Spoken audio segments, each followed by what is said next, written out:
Switch to the second slide.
Good evening, good morning, good afternoon to everyone who's around the world. For the few people that are around the world, this is your boy Apollos, and I'm joined here today by two people from Imago-Logos.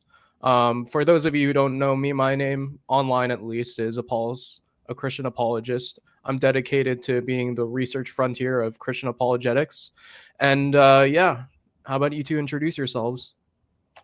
My name is Drew. I'm a part of Imago-Logos, just a small Christian theology apologetics ministry that just started around a month ago. I'm a biblical studies major at Carson Newman University. I'm not a scholar by any means, but I just love doing this stuff, love researching. So yeah, happy to be here. Yeah, I'm Roy. I'm also part of Imago-Logos.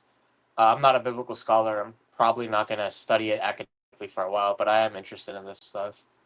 If you want my contact information, it's on the second slide. Gotcha. Yeah, just switch to that. Yeah. There. Yeah. So if you want to contact either of us, young Christian is here. Let him do his introduction after me. But so if you want our contact information, it's right there on the second slide. If you want to add me on Instagram, go ahead, and I can probably answer any questions. If you want to ask Drew something, just ask me, and I'll ask him for you. If you want our channel, it's Imago-Logos, and the link is right there. All right, young Christian, you should go next. Are these like channel introductions or something? I literally just got here, so. Yeah. Yeah. Hi guys, I'm Young Christian. My YouTube channel is Young Christian's Thoughts. I do videos mostly on like apologetics and theology. I mainly talk about the Trinity. I've been engaging in Muslims recently. I've done videos on Iglesia de Cristo. It's this false Christian cult that proclaims themselves as the one true church. One of my topics I do the most is the Trinity. I engage also in the Hebrew roots movement a lot. And I also do some more casual videos like, Christian living, things like that, because we need that too, right? We're not just here defending the faith, we also live out our faith. So that's kind of what I do. Yeah, for sure. And today we're going to be going over the rebuttal statements of Alex O'Connor versus David Wood and onward. And see how much of that we can get done. So without further ado, is anything you guys want to add? I guess I should explain why we're doing this, since the Yeah, for sure. is, I'd say Alex O'Connor probably has the arguments that Alex O'Connor uses.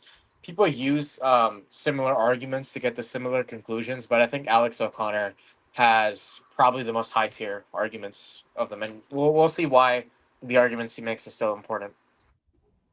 Yeah. Just to second that, I think the debate was really good. I think both David and Alex O'Connor did a good job of basically making the point that, like, okay, if we're going to understand, who did Jesus claim to be, it's like we need to understand kind of how people or how Jews in the Second Temple period thought about like deities and stuff like that. So yeah, just the importance of Second Temple context. I think both debaters really did a good job at that. So yeah, for sure. Let's see here. Just gonna share this. Guys, I forgot to connect my second monitor, so there's that. But I can easily get it plugged in right now. Let's see here.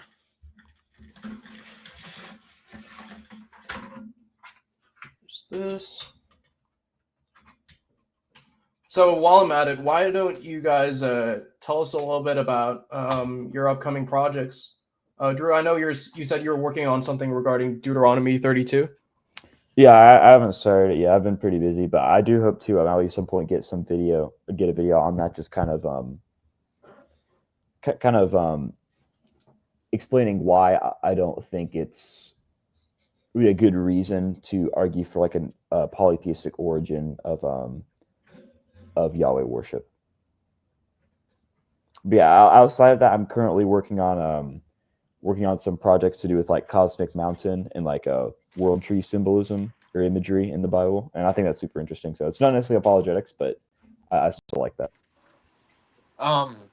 So I have a video. So far we have like a couple of videos.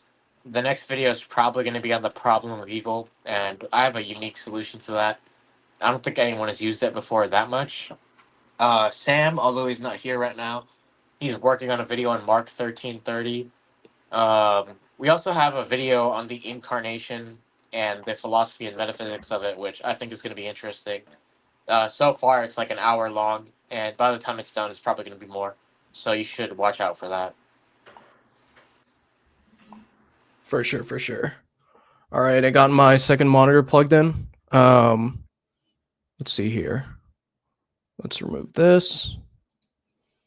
And then we're going to add to stage.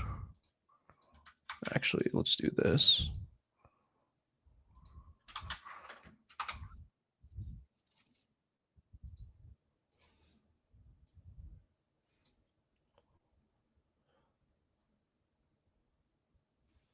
And while we're waiting, can I just mention things that I am trying to work on? I haven't started yet. Yeah, go ahead. Yeah, I've been thinking about writing a book. I haven't started yet. I've only started the brainstorming phase, but I want to write a book. It's not too academic yet. It's just going to be a light start about apologetics and Christian living, connecting the two. I think people sort of disconnect the two too much. Like they'll be great defenders, but they don't live Christian faith, right? They'll just. And I think that's an important thing to cover. And I'm working on a video series soon, hopefully. It'll take some time because I'm still trying to brainstorm that too. But a defending the Trinity series, like case for the Trinity, just like present all my.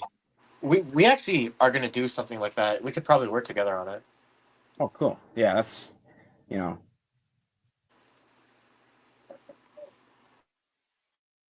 All right. I'm just trying to find the timestamp over here.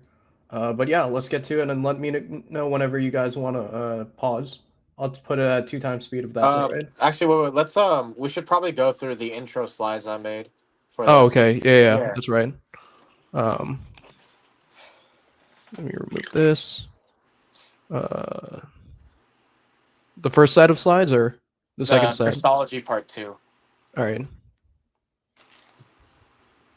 All right. So just as like a quick recap of what we covered last time, we went through the whole Son of Man in Daniel 7, how that's Jesus and how that's also Yahweh. So it follows that Jesus is Yahweh.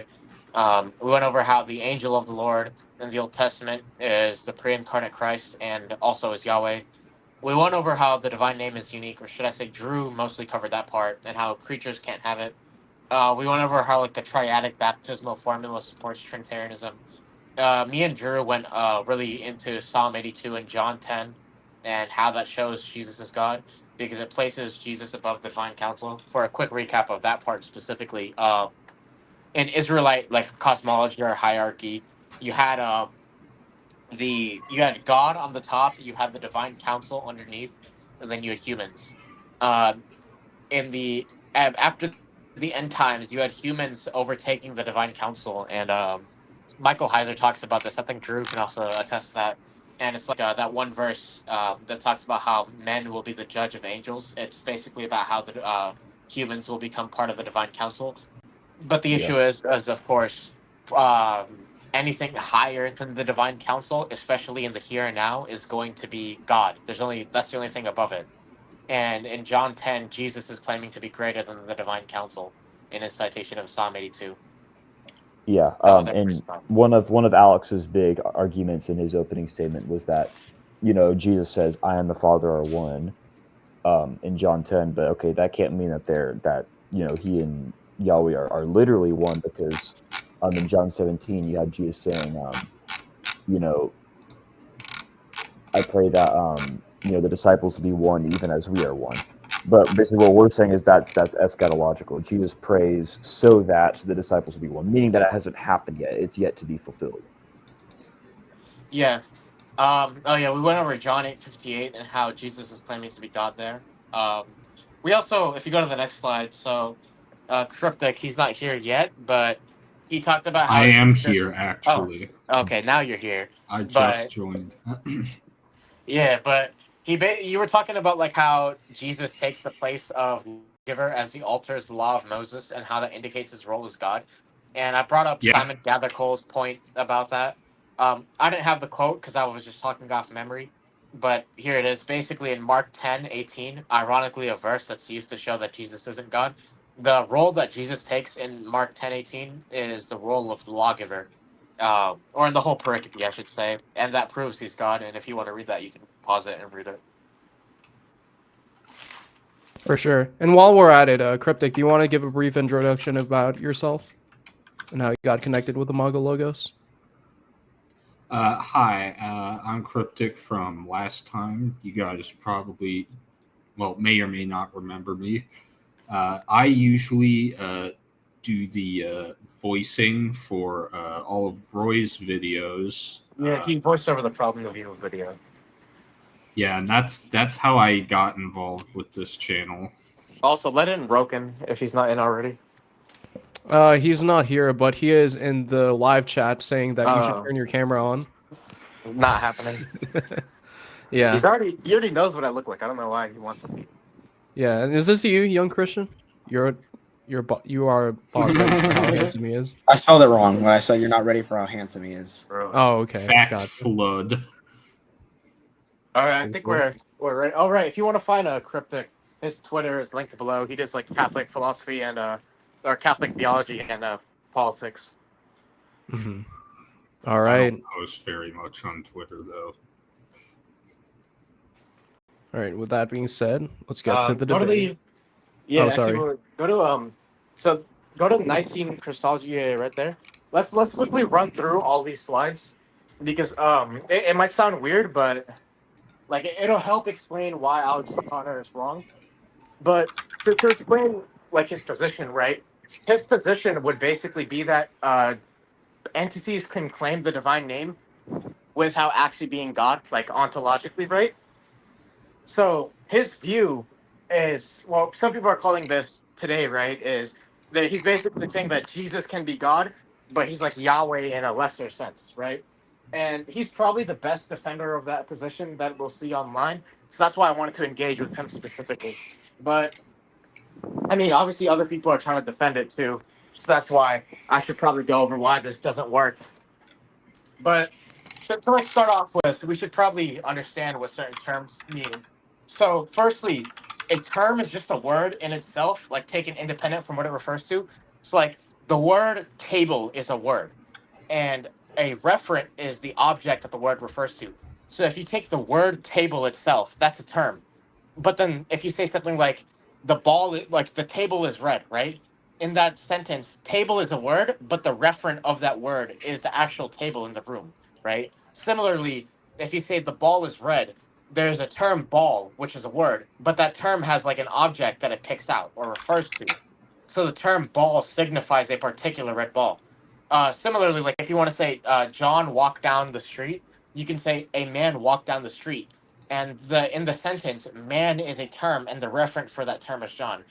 And basically, term and referent are going to be important here, but they're distinct concepts, but they're related to each other. Now, a valid referent is going to be some referent that is accurately described by the term. So, like, a valid referent of man is Peter, and this is because Peter is a man. But you can't call Peter's pet dog a man. That's not a valid referent of the word man. Yeah. So, like a name or a title, and a title is just going to be something a term that designates an object. So, doctor is going to be a title, and the referent of that title can be any doctor, depending on the context. And a name is basically just a title, but more specific. And names and titles are just terms where anything that is titled or named by that term is a valid referent of that term. So, like, if one of Mark's title is president, then you can say the president did, and then whatever, and the referent of president is Mark. That's a valid way to use that term. That's just like how names and titles works. That's just a necessary entailment of it. Similarly, like if you have a term, right, and it's a title, then any potential valid referent of that term is a title, or any potential referent of that term is titled or named by that term. So, like if I say Mark is down the road, the referent of Mark is the person standing down the road.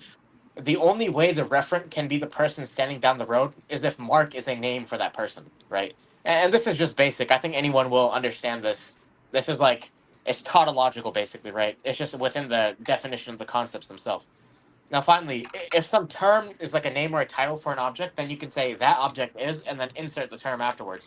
So, if the person down the road has the name Mark, then it follows that that person down the road is Mark. So I'll get into why this is important, but first I think we should go over the angel of the Lord passages and see how they work.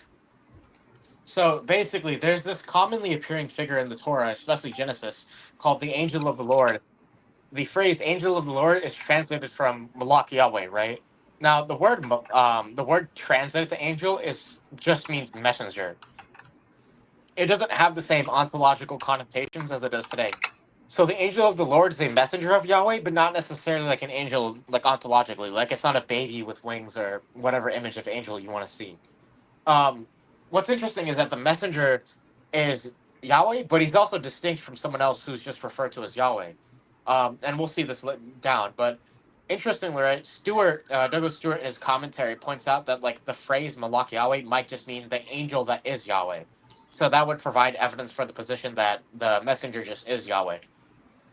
So in Genesis 16, 7-13, what we see is that the messenger is like directly referred to as the Yahweh who spoke to her. So if you look at the passage, right, in verse 13, it says, "So Hagar named the Lord who spoke to her, 'You are the God that sees me.' For she said, 'Here I have seen the one who sees me.'" And in context, the referent, right, the referent of the term Lord is just going to be the angel. That is the most direct referent of that term. Similarly, in Genesis 21, right, the angel is actually the one who promises to bless Hagar's children. So, let me pull up the verse real quick. He goes up to her and says that I will bless your children, right? He says, "Get up, help the boy, hold him by his hand, for I will hold him by his for I will make him into a great nation." But the issue is, this is the angel saying it, right? So this once again displays the angel's authority. Now, finally, and well, similarly in Genesis 22, right? God calls upon Abraham to sacrifice Isaac, but obviously we know what happens later. But what's interesting, what's that? In verses 1-12, when we actually look at it, what it says is that the sacrifice was to the angel of the Lord. And notice how if you he says, so the angel of the Lord called him and said, "Abraham, Abraham, here I am. Do not harm the boy. Do not do anything on him. For I know that you fear me, fear God, because you did not withhold your son, your only son, from me." So when it says from me, that obviously refers to the angel of the Lord, which means that the sacrifice was meant to be dedicated to the angel. The issue is, right, is that you can't dedicate a sacrifice to anything besides Yahweh and be rewarded for it. So that's going to heavily imply that this angel is Yahweh. So the fact is that sacrificing to the angel shows your devotion to Yahweh, which does not make sense unless the angel is Yahweh, which makes sense in light of previous passages in which the angel claims the name Yahweh. Now, another one is very interesting. So in Genesis 31, right, Jacob has a dream, right? And the angel of God goes up to him and says, "Jacob, here I am." And he replied, and then he says, "Observe that all the male goats mating with the flock are streaked, speckled, or spotted, for I have observed that that all that Laban has done to you. I am the God of Bethel, where you anointed the sacred stone." Now, this is important because it says, "I am the God of Bethel." Who is the God of Bethel? Well, if you look at Genesis 28, the God of Bethel is Yahweh. And in fact, it says that you anointed the sacred stone and made a vow to me. To me. It says to the angel himself. The issue is that in Genesis 28, he made a vow to Yahweh, meaning that once again, the angel is claiming to be Yahweh. To like explain it from Jacob's perspective, right? It's like if you had a messenger come to you and this person just says, "I am the God of Bethel. You made this vow to me and you dedicated the sacred stone to me." The only way to interpret that is to interpret that as this figure claiming to be God, right?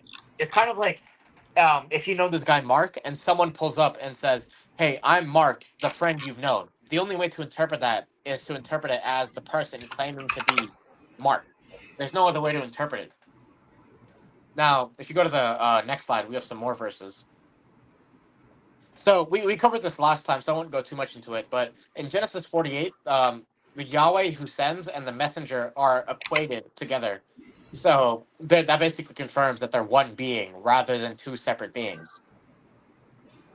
Then in Exodus 3, what you see is that what you see is that the one in the burning bush is actually the angel of the Lord, and then the speaker switches from the angel to just being Yahweh, which implies a type of unity between the two. Now in Exodus 14:19, this is important. It's the angel of God is actually the one leading Israel out of Egypt, right? And then in Exodus 23:20 to 23, it says the angel of God has God's name in him. Uh, and Drew's presentation covers this a lot, but name means essence and power. So to have the God's name in you, in the sense that the angel does in the ancient Near Eastern context, is basically just saying that the angel of the Lord has the divine essence. And that's important because that gives you a very Nicene Christology in which you have Yahweh, and then you have Yahweh's messenger who has the divine essence. And for those who are interested, my presentation is in part 1. Yeah. I might reference it again later in the stream if it becomes Yeah. relevant. Now Judges 2:1 is very interesting, right? What it actually says is that the angel. So I'll just read it off because I want everyone to hear it. The angel of the Lord went up. He said, "I brought you from Egypt and led you into the land I had solemnly promised to your ancestors." Notice how the angel promises. Notice how the angel saves. But then he says, "I said I will never break my covenant with you." The covenant is between Israel and the angel. How does that work? In fact, one of the biggest polemics against the Israelites for committing idolatry that Yahweh uses later on in the biblical text is, hey, these pagan gods didn't make their covenant with you. Only Yahweh made the covenant with you. So he brought you out of Egypt. How are you going to these other gods? Now, hold on. If the angel of Yahweh has made the covenant with the people of Egypt, and only Yahweh does that, then it follows that the angel of Yahweh is Yahweh. Now, in Judges 6:19 to 24, what's interesting, right, is that, first of all, the angel of the Lord just accepts a sacrifice. So what it says is that um, the God's angel said to him, "Put the meat and the unleavened bread on this rock." And Gideon did as instructed. The angel of the Lord touched the meat and unleavened bread with the tip of his staff. Fire flared from the rock, and he consumed the meat and unleavened bread.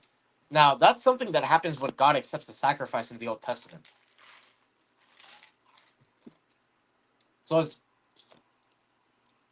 it's very interesting that the angel of the Lord takes that sacrifice in that way, because that would indicate that he's divine. But if you actually read in verses 22 to 24, when Gideon realized that it was the angel of the Lord that he was talking to, he says, "Oh no, sovereign Lord, I have seen the angel of the Lord face to face." But then the Lord said to him, "You are safe. Do not be afraid. You are not going to die."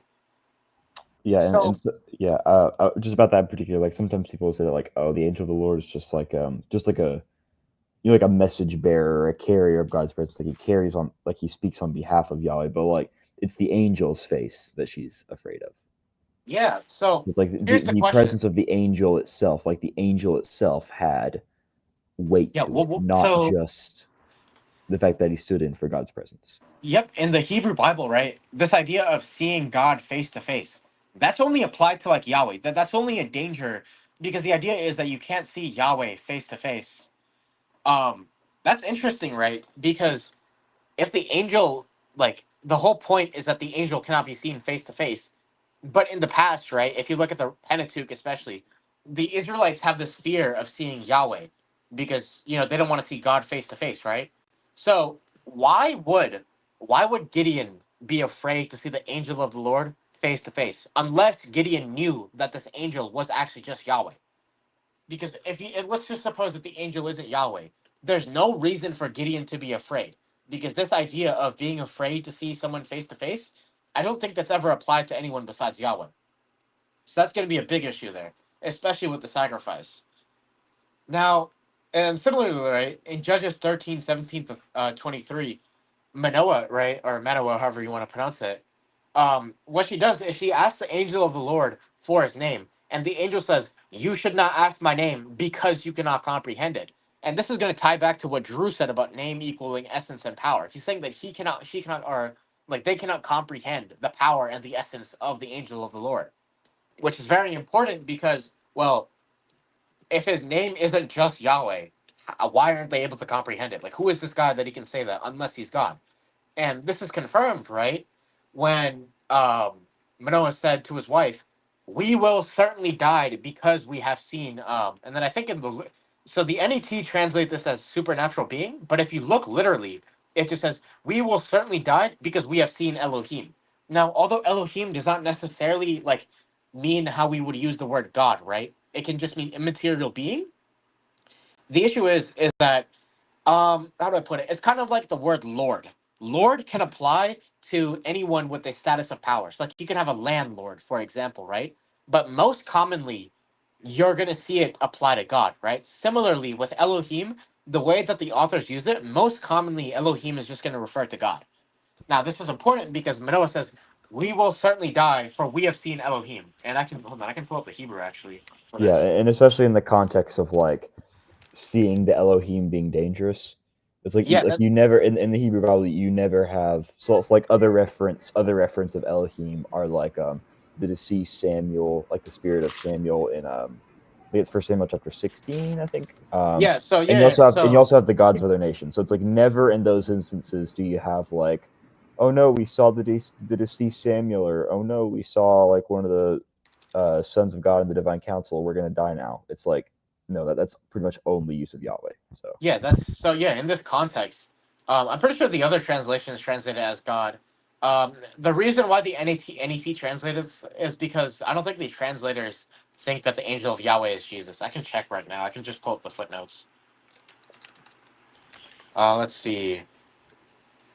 Yeah, so the footnote in the NAT says seen God, and they just say that's the literal translation. It's just like they say it's unlikely because it's God's messenger.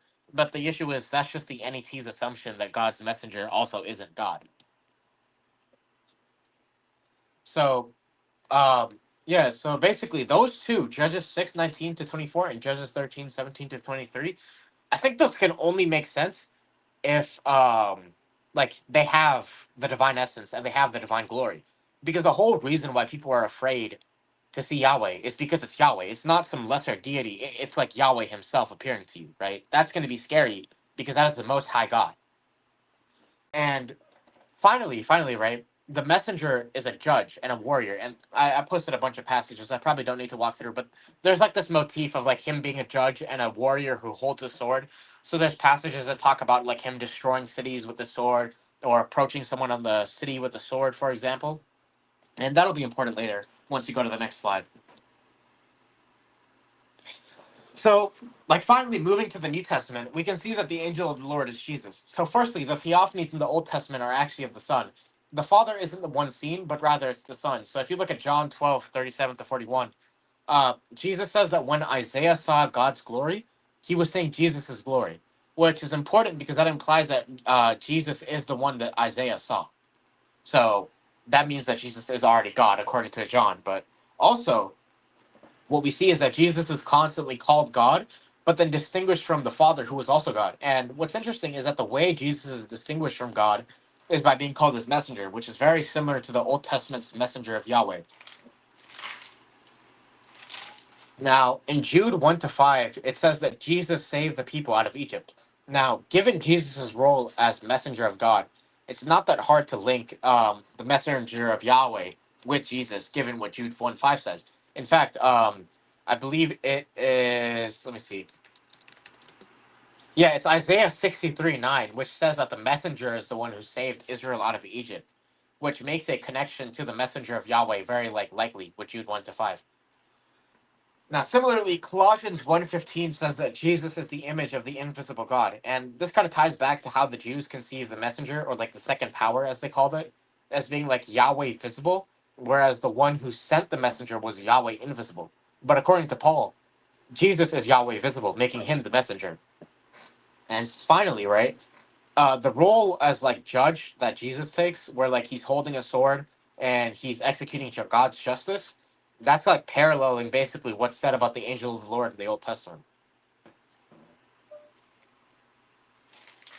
So this is like a Heiser quote, where he talks about how the angel of the Lord is Yahweh, and how this is equated with Jesus. If you want to pause and read it, you can, but it basically just covers what I did above. Now let's get to some Unitarian analogies to like and why they fail. So to explain agency, right?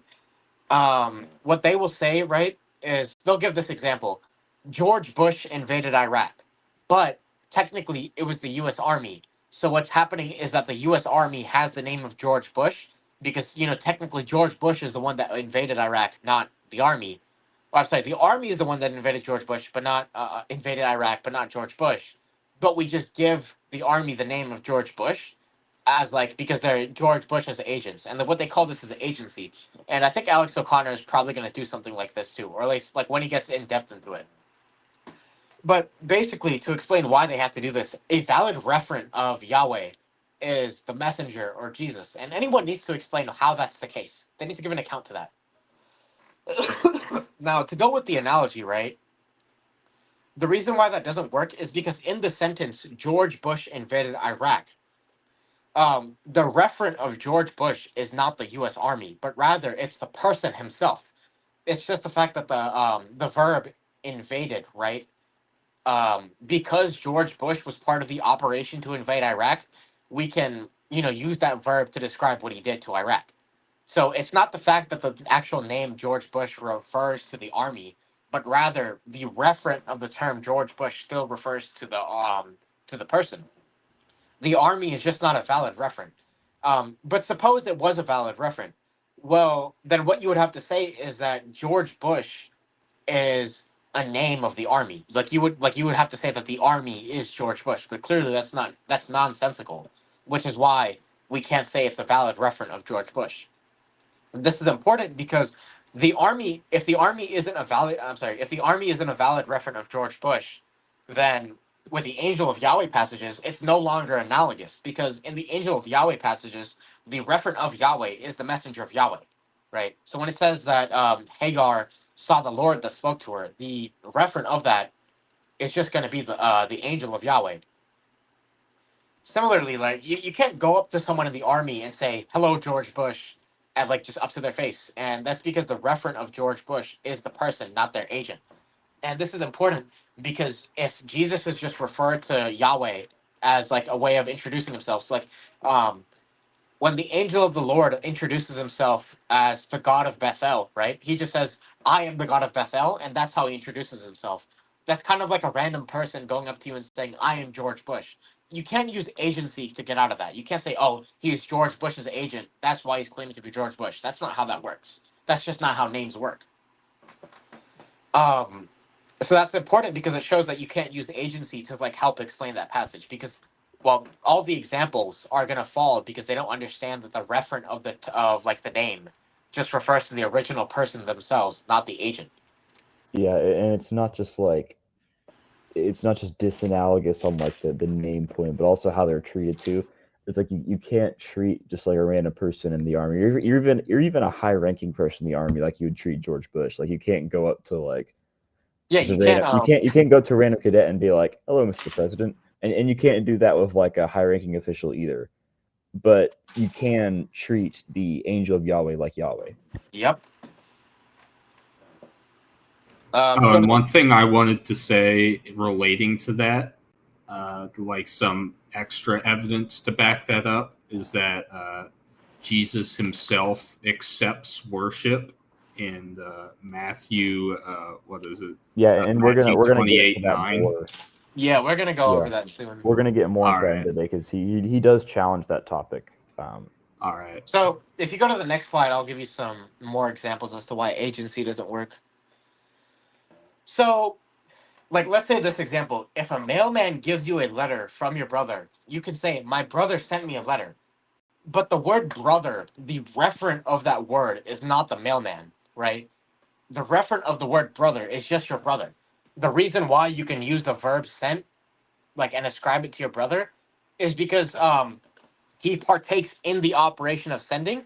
It's just he does it indirectly, not directly. So the mailman directly sends it, whereas your brother sends it indirectly. So they're both doing the operation of sending. It's just one is direct, the other one's indirect. So when you say, my brother sent me a letter, the word brother doesn't refer to the mailman. And that's going to be another way to show why the Unitarian analogies aren't analogous. Because the referent of the name isn't the agent, it's still referring to the original person. But another thing is that applying divine agency to explain the messenger is like completely disastrous.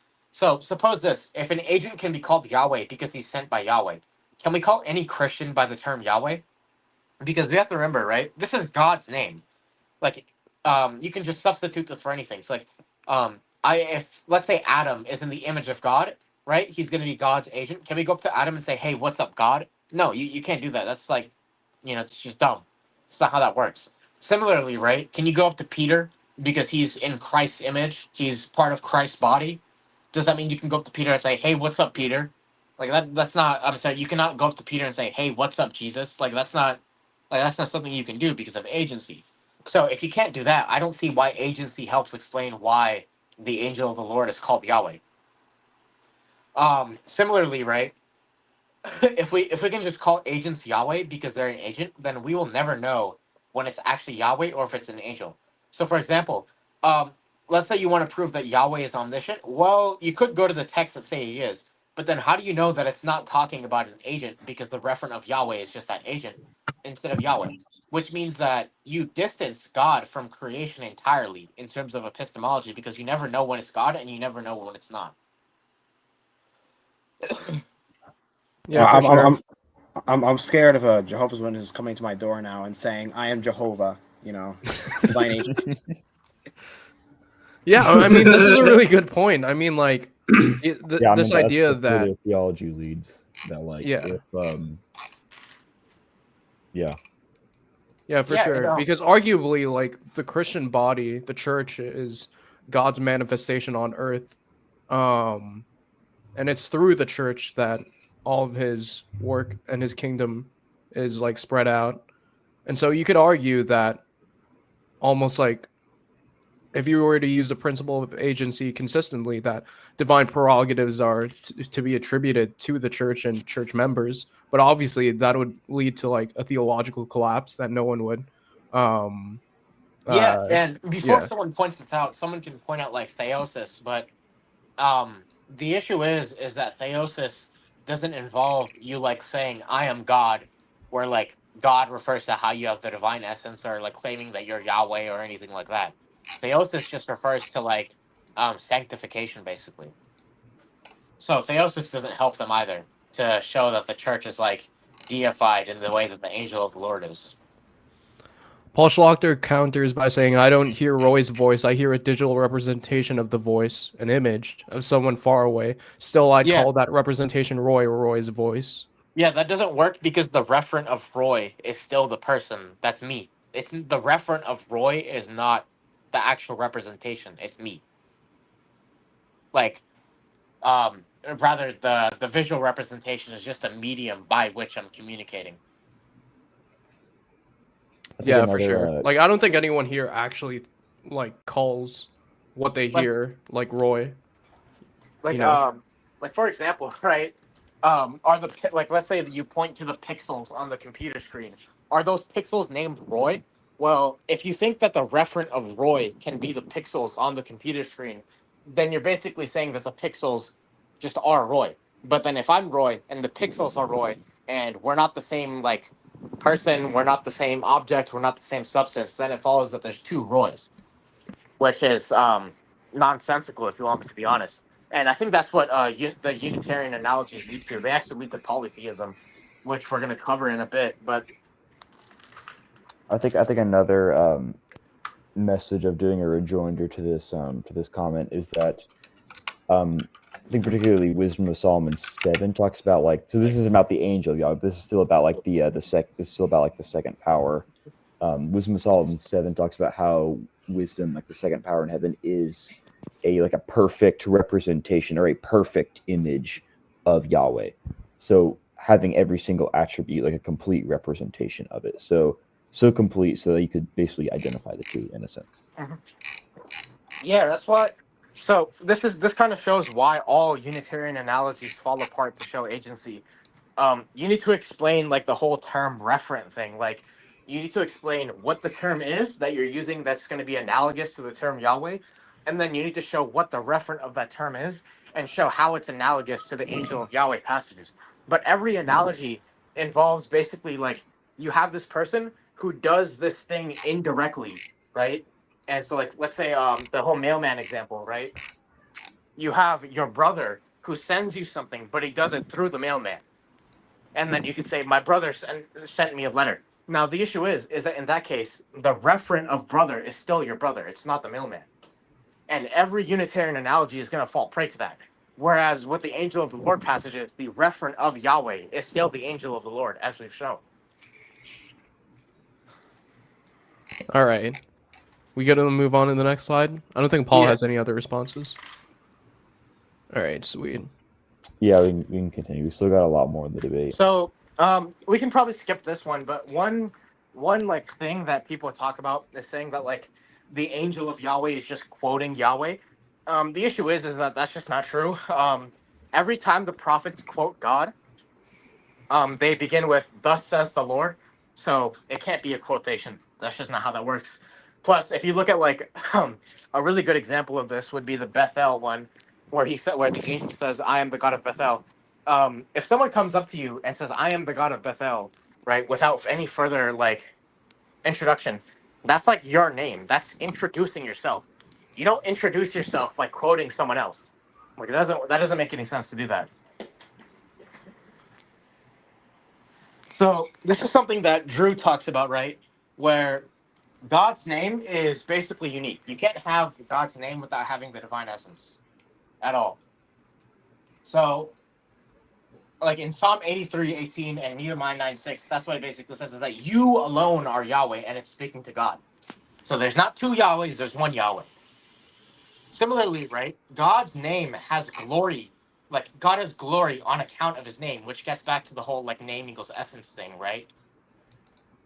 And this is important because God doesn't share his glory like that to creatures. So if the messenger has a name, then he has the glory. But if he has the glory, then he's not a creature. And finally, in the ancient Near East, name equals power equals essence. And you can just review Drew's presentation for that.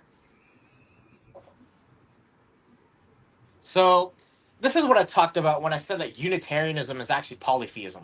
Same thing with Judaism, actually. So we can just run through this argument. Firstly, if the referent of Yahweh in the Bible is the angel of Yahweh, then the angel of Yahweh is Yahweh. Now, when I talked about term and referent and names and titles, we already went over this. If Yahweh is a name and the referent of that name is the angel of Yahweh, then it follows that he's Yahweh just based off of how terms and reference work. So, like if like the referent of Mark is the person down the street, then the person down the street is Mark. That's just how terms and reference work. So the second premise is going to be the referent of Yahweh is the angel of Yahweh in various places in the Bible. Well, we already covered that, so clearly that's true. So 3 follows. The angel of Yahweh is Yahweh. So the angel of Yahweh is not the one who sent him. I think that's kind of obvious, which I'm just going to call it the Father here, since that's terminology we're familiar with. Now, the Father's Yahweh, I think that's obvious. So either the angel of Yahweh is the same Yahweh as the Father, or he's not.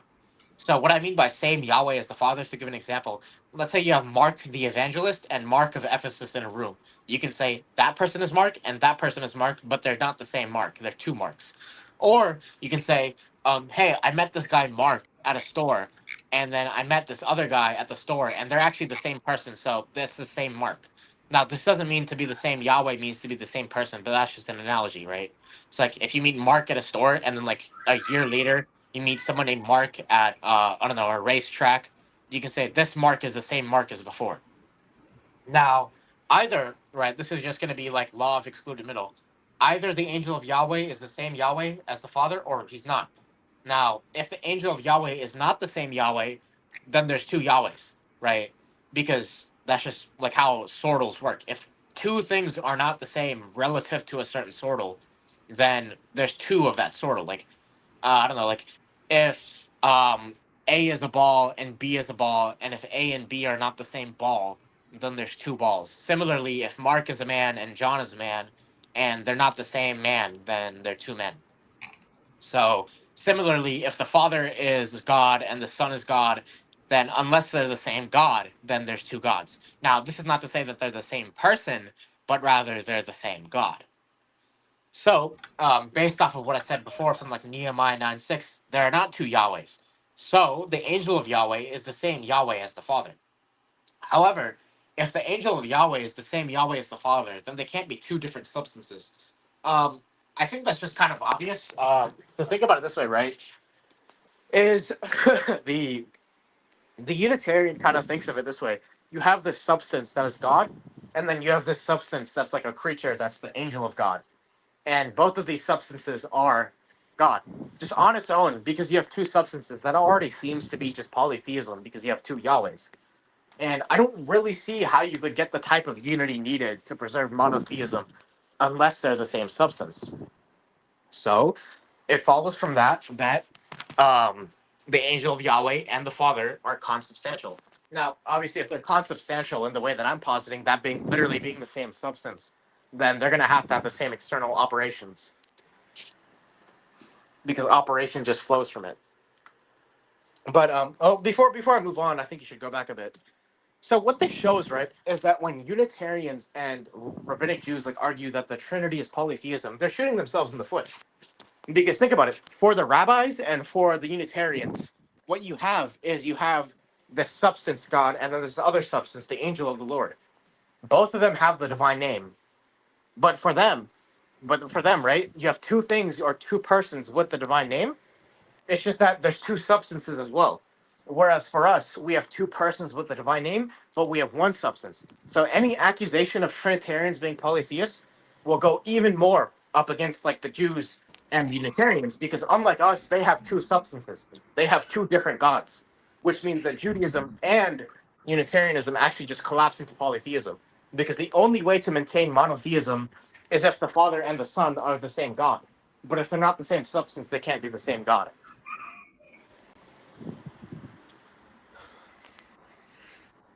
But yeah, that should be enough for now. So That's a really good argument. yeah, Yeah, the idea that like, okay, if the angel of Yahweh is not, in some senses Yahweh, then you have biblical characters like bowing down to someone who is not Yahweh, and you could say like, oh well, the angel's just like a stand-in for God's presence, like it's just a representation of Yahweh. But again, I think you pointed this out in the presentation. I actually wasn't aware of this beforehand, but like Judges 6:22, then Gideon perceived that he was the angel of the Lord, and Gideon said, "Alas, O Yahweh Adonai, for now I have seen the angel of the Lord face to face." Okay, Yep. Gideon's afraid of the angel of the Lord. Plus, Peter is a Not representation of just Christ. Peter is a representation of Christ. You can't worship Peter though. yeah. So the referent of worship, or the referent of awe, is not Yahweh through the angel, but it is the angel itself, at least in Gideon's case. So Yeah. I was actually not aware of that. Well, I was aware, but I actually never really looked into it beforehand. So appreciate you pointing that out. By the way, who's doing the clicking sound in the background? That's not me. Oh, I've been muted most of this time, so I'm like walking around right That now, would so be it's not me. me. Oh, I don't know. Okay, anything All else right. Anyone have any other thoughts, or should I move on to monarchical Trinitarianism? yeah. The other thing with this, like, an agency argument, it might work for some passages, but then there are other passages. I think you brought this up that it won't work with. Like, for example, Judges 2:1, I believe, where it's the angel of Yahweh saying, "I made the covenant with you." Like, you cannot use agency to argue out of that. There's no representation you can make there. It's just the angel of Yahweh is the God of Israel that made the covenant with Israel. It's simple as that. Also, So- hold on. I'm gonna get some water and be right back. If anyone has some other thoughts, just add them, and then I'll start the next one when I get back. Yeah, I think Judges 6:22 is pretty conclusive, because like the referent of worship is explicitly made to be the angel.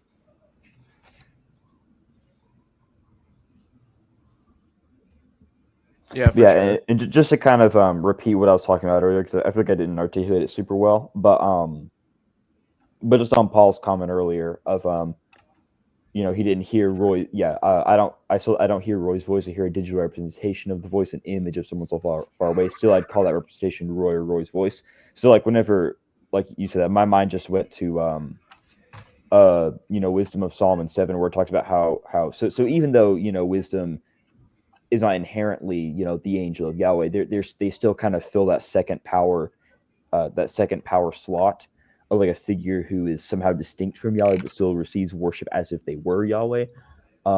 My mind just goes to Wisdom of Solomon 7, where it talks about how wisdom, that figure is the language is a spotless mirror, and then the parallels that with the word image. So wisdom is a spotless mirror, a reflection or a pure emanation of God's essence. So the idea is that wisdom perfectly encapsulates every single part or attribute of Yahweh. So in this case, for the example that you gave of Roy's voice, it would be more like if the representation of Roy's voice that you were hearing was accurate to every single precise detail that was indistinguishable from Roy, if that makes sense. Yeah, like it's not a perfect representation of his voice. Like Yes, audibly, but it is. what we're saying is that the angel or the second power wisdom would have been a perfect representation, Yeah, exactly. All right, I'm back. such that you could not tell the two apart. Yeah. All right, monarchical Trinitarianism. All right, so basically, the monarchy of the Father just means that the Father is the source of divinity for the Son and the Spirit. So the Son and the Spirit are communicated the divine essence from the Father. So the Father begets and spirates. The Son is begotten, and if you hold to the filioque, he spirates. And the Spirit proceeds from the Father and the Son if you hold to the filioque. Now the Father is unbegotten and unspirated. Now technically the Spirit is not begotten, neither is the Son spirated, but being unspirated and unbegotten is like typically associated with being the Father, which is why we don't usually mention it. But yes, the Son is not spirated and the Spirit is not begotten. So like this can explain some of the statements where like the Son receives authority or is subordinate to the Father, right? Because let's say like the Son says, "I get my power from the Father," right? We can just explain that in terms of the eternal begetting, because the Son is eternally begotten, so he receives the power and the divine essence from the Father eternally. So this is important because what this means is that basically Christianity says that a person can be begotten and yet have the divine essence. The Eunomian premise, which there's this guy named Eunomius, he was an Arian, and his premise was that like anyone with the divine essence is necessarily unbegotten. Now this is important because Arian or like Unitarian exegesis of the biblical text will often involve just assuming the Eunomian premise, but the premise just isn't justified. So Unitarians are just using their assumption as an interpretive tool. So, like for example, right? Let's say someone makes the argument: one, anyone that forgives sin is God. Two, Jesus forgives sins. Three, therefore Jesus is God. Okay, so a Unitarian, will often reply to that by saying, "Oh, but the Father gives him authority to forgive sin." Well, the only reason why that would be important is if you just assume the Eunomian premise and think that um, Jesus forgiving sin is only important if he's unbegotten. Well, yeah, the Father gives them authority to forgive sins. That's because the Father communicates the divine essence. If you have a problem with that, then you're just assuming the Eunomian premise. You would actually have to give an argument for it, but I've yet to see a good argument for it.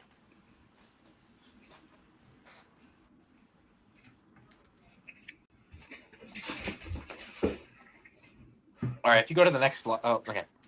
So, appropriation just has to be, in this context at least, has to deal with how we apply titles to the divine persons or just to God in general. So there's relative titles that are applied to someone on account of a relation of origination. So for example, Son applies to the second person of the Trinity and only the second person because he is begotten. No other person is begotten. The divine essence is not begotten. So the Son only applies to the second person. Now, essential titles are predications that happen or that are due to each person of the Trinity, on account of the essence. So Savior would be one, right? All three persons are. Now, appropriated titles are essential titles, but they're given to a specific person of the Trinity. So, for example, the Father, Son, and Holy Spirit are immaterial substance, right? They're all immaterial. They're all substance. So, Spirit applies to them. They are also holy as well. So, technically, the title Holy Spirit is like a title that applies to all three. However, it's appropriated, meaning that it's given specifically to the Spirit to distinguish him from the other two, even though technically, yes, we can refer to all three as Holy Spirit. Another example, right, is going to be how the title Lord is appropriated to the Son. The Jesus is just referred to as Lord with no further disambiguation, and is called the one Lord. This is an appropriation. The Father and the Holy Spirit are still Lord. It's just that the title is appropriated to the Son. Now, the title Father is going to be appropriated, or I'm sorry, the title Father, actually, yes, the title Father is an appropriation because technically speaking, all three persons are Father over creation. So the title Father is an appropriation to the Father based off of the monarchy of the Father. Similarly, the title God is actually an appropriation that is given to the Father because of his role as the monarch of the Trinity. So the Father begets and is unbegotten. This is like similar to how God is uncreated and is the creator. So we appropriate the title God and Father to the first person of the Trinity. This is not because the Son isn't God. No, the Son is still God, just like how the Father is Lord, even if the title is appropriated to the Son. Now, like basically, right, what this does is it shows why any exegesis of the New Testament, where like you say, oh, well, the Father is just called God with no disambiguation and then is distinguished from Jesus. Well, that's not going to work, because if you want to try that, then you're going to have to say that the Father isn't Holy Spirit, or you're going to have to say that that the Father and the Holy Spirit aren't Lord. Because if Jesus is the one Lord, and if you want to use the rationale that, well, if the Father is the one God, then Jesus can't also be the one God, well, then it follows that the Father isn't the one Lord. Meaning that if you don't accept appropriation as like a valid way to title the persons of the Trinity, and instead you want to say that, like, I don't know, only the Father is God, well, you're gonna have to run into the problem that, like, the Father isn't Lord either. And like not a lot of, but one of Alex O'Connor's arguments basically just hinges upon his rejection of that, even if implicitly. Yeah, for sure. And as a reminder for those of you guys who don't know 1 Corinthians 8:6, there is one God, the Father, and there is one Lord Jesus Christ. And for us not to entertain appropriation as a reasonable method of exegesis, then we're basically saying that the Father is not Lord, which is blasphemous. So Yep. Now, the reason why appropriations are given is like based on the economy or like origination. So the title Father, right? Even though the title Father can be applied to all three persons, it's applied specifically to the Father because of his role in the economy. So the Father sends out the Son of the Spirit. And also because of his role in the processions. So the Son is begotten by the Father and the Spirit proceeds from the Father. So they have their source in the Father. So it's based on the economy and origination. So if you go to the next slide, you'll see the references. So that's about roughly it for appropriation and Nicene Christology in the Hebrew Bible. So now that we have this background out of the way, we can watch the rest of the debate, and like you'll kind of see the concepts that I've outlaid in this intro explain it'll basically explain why Alex O'Connor is wrong, and I'll like jut in whenever to like, or like cut in to like whenever it gets brought up. all right, let's continue. All right. So that is Alex O'Connor's 20-minute opening. So David is going to go back up to the podium. He is going to do a 12-minute rebuttal round. All right, thank you, Alex. In my opening statement, I showed that in the first century, there was an interesting discussion within Judaism about the two powers in heaven. They have various ways of dealing with this. And we can see why when we read passages like Genesis 22, the story of Abraham and Isaac. But the angel of the Lord called out to him from heaven, Abraham, Abraham. Here I am, he replied. Then God said, take your son, your only son, whom you love, Isaac, and go to the region of Moriah, sacrifice him there as a burnt offering on the mountain I will show you. So this is God saying to Abraham, take your son. Verse 11, but the angel of the Lord called out to him from heaven, Abraham, Abraham, is what he starts to do. Here I am, he replied. Do not lay a hand on the boy, he said. Do not do anything to him. Now Now I know that you fear God because you have not withheld from me your son, your only son. So this is the angel of the Lord saying, you haven't withheld from me your only son. And it was God who ordered Abraham to do this. So we have situations like this, and I argue that Jesus enters the discussion when they're confused about the two powers in heaven and claims to be one of them. And so there we look at what Jesus says, what Jesus does, what his friends say, what his friends do, what his enemies say, and what his enemies do. Alex seems to suggest that there could be some sort of angel or something like this, or even a person who's endowed with this kind of divine authority. I got problems with this even here in Genesis. So look at what they said. Then the Lord, Genesis 33, then the Lord said to Moses, leave this place, you and the people you brought up out of Egypt, and go up to the land I promised on oath to Abraham, Isaac, and Jacob, saying, I will give it to your descendants. I will send an angel before you and drive out the Canaanites, Amorites, Hittites, Perizzites, Hivites, Jebusites. Go up to the land flowing with milk and honey, but I will not go with you because you are stiff-necked people, and I might destroy you on the way. Who was accompanying them and guiding them? Well, the angel of the Lord. But here he says, I'm not going with you this time.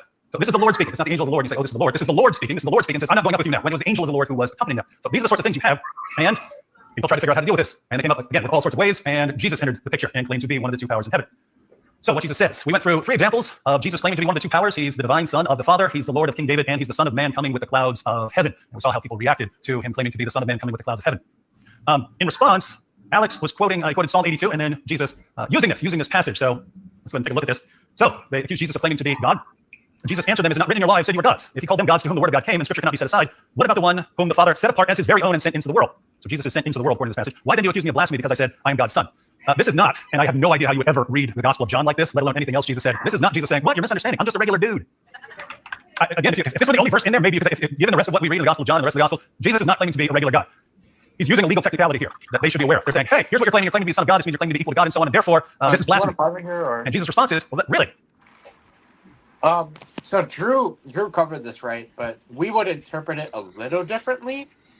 We would say he's making a so much greater than argument, where he's saying that he's greater than the divine council. Yeah, or I argue specifically that he's placing himself in the role of like the prosecutor, the one carrying out the word of judgment in Psalm 82. Also, I'll just respond here instead of in the chat. Paul Schlatter's just latest comment. The angel of Yahweh is a perfect representation of Yahweh. He counters by saying it's hard to tell two guys apart when you have no direct access to them.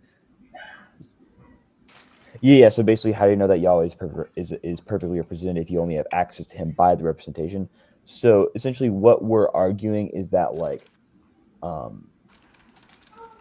would Jews in the Second Temple period, or maybe even before the Second Temple period, would they have had a category for a being that kind of bears the same essence as Yahweh, but is nonetheless distinct from Yahweh, personally. And I cited Wisdom of Solomon 7 kind of as not necessarily a proof text, but as a way of saying that the second power in heaven, or wisdom in the case of Wisdom of Solomon, would have been like a perfect representation of Yahweh. So we're not arguing like, okay, is this accurate to reality? We're arguing, okay, would they have believed this? And I think that the author of Wisdom of Solomon did believe that that wisdom was a perfect representation of Yahweh, because he says it. So does that answer the question? It's like we're arguing, okay, what did they believe, so to sense? What did Jews in that period believe? Young Christian, do you want me to answer the whole "is Jesus unbegotten" full stop? I just made that as I just brought that. Yeah. I don't know if you guys watched that discussion. So considered as like a substance, or like absolutely, the Son does not beget or is begotten. Considered as a relation, the Son is begotten. If you want to say the Son is begotten or unbegotten, full stop. When you're using the word Son, that's a relative term. So it doesn't make sense to say the Son is unbegotten, full stop, without any qualification, because you're like switching between signifying a relative thing, and then you're moving to how it's signified in absolute terms rather than relative terms. But you say humans have a soul, stop. So It's more complicated. It gets into like relations. I'm messing, but can I say something on John 10? Because there's some stuff to be said there. So you were there for that, the John 10 stuff, right? Yeah, I just want to say like a few brief points. I don't know if you guys mentioned these points I'm about to make, but like Sure, why not? Yeah. So I don't think any of us believe Jesus is claimed to be one of those gods, because when you read that psalm, those gods are evil, right? Whatever those gods are, they're evil. The point Jesus is making is that, and I think Drew just brought this up now, Jesus is basically saying, if these evil gods can be called God, then why are you accusing me of blasphemy when I, who do these miracles before you, am claiming to be the Son of God? So it's like he's not claiming to be one of those gods. He's clearly distinguishing himself from them as being greater.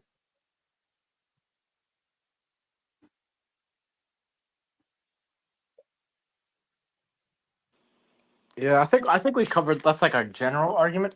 He's greater than the divine council is his claim.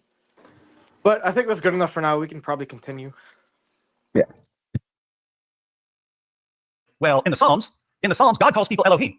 Therefore, you can't just say calling someone some divine title is blasphemous and deserves a death sentence. You have to show that it's that the title is not from God, that it's not true, that it's false. Have you done that? No. Okay, you can't kill me. You can't just say there's a claim and therefore we will kill you over it. So that's a legal technicality. Again, if you're somehow reading this and see Jesus is just claiming to be a regular guy, well.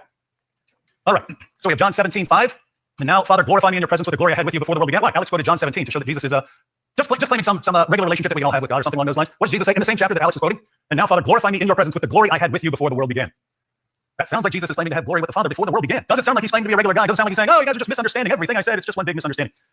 So what Jesus does, we've looked at it. I think he said he's going to respond to it. So what does Jesus do? He's the judge. He's the final judge of all people, according to him. Again, the Old Testament says that Yahweh is the one who's going to sit on his throne in judgment. Jesus said, yeah, that's me.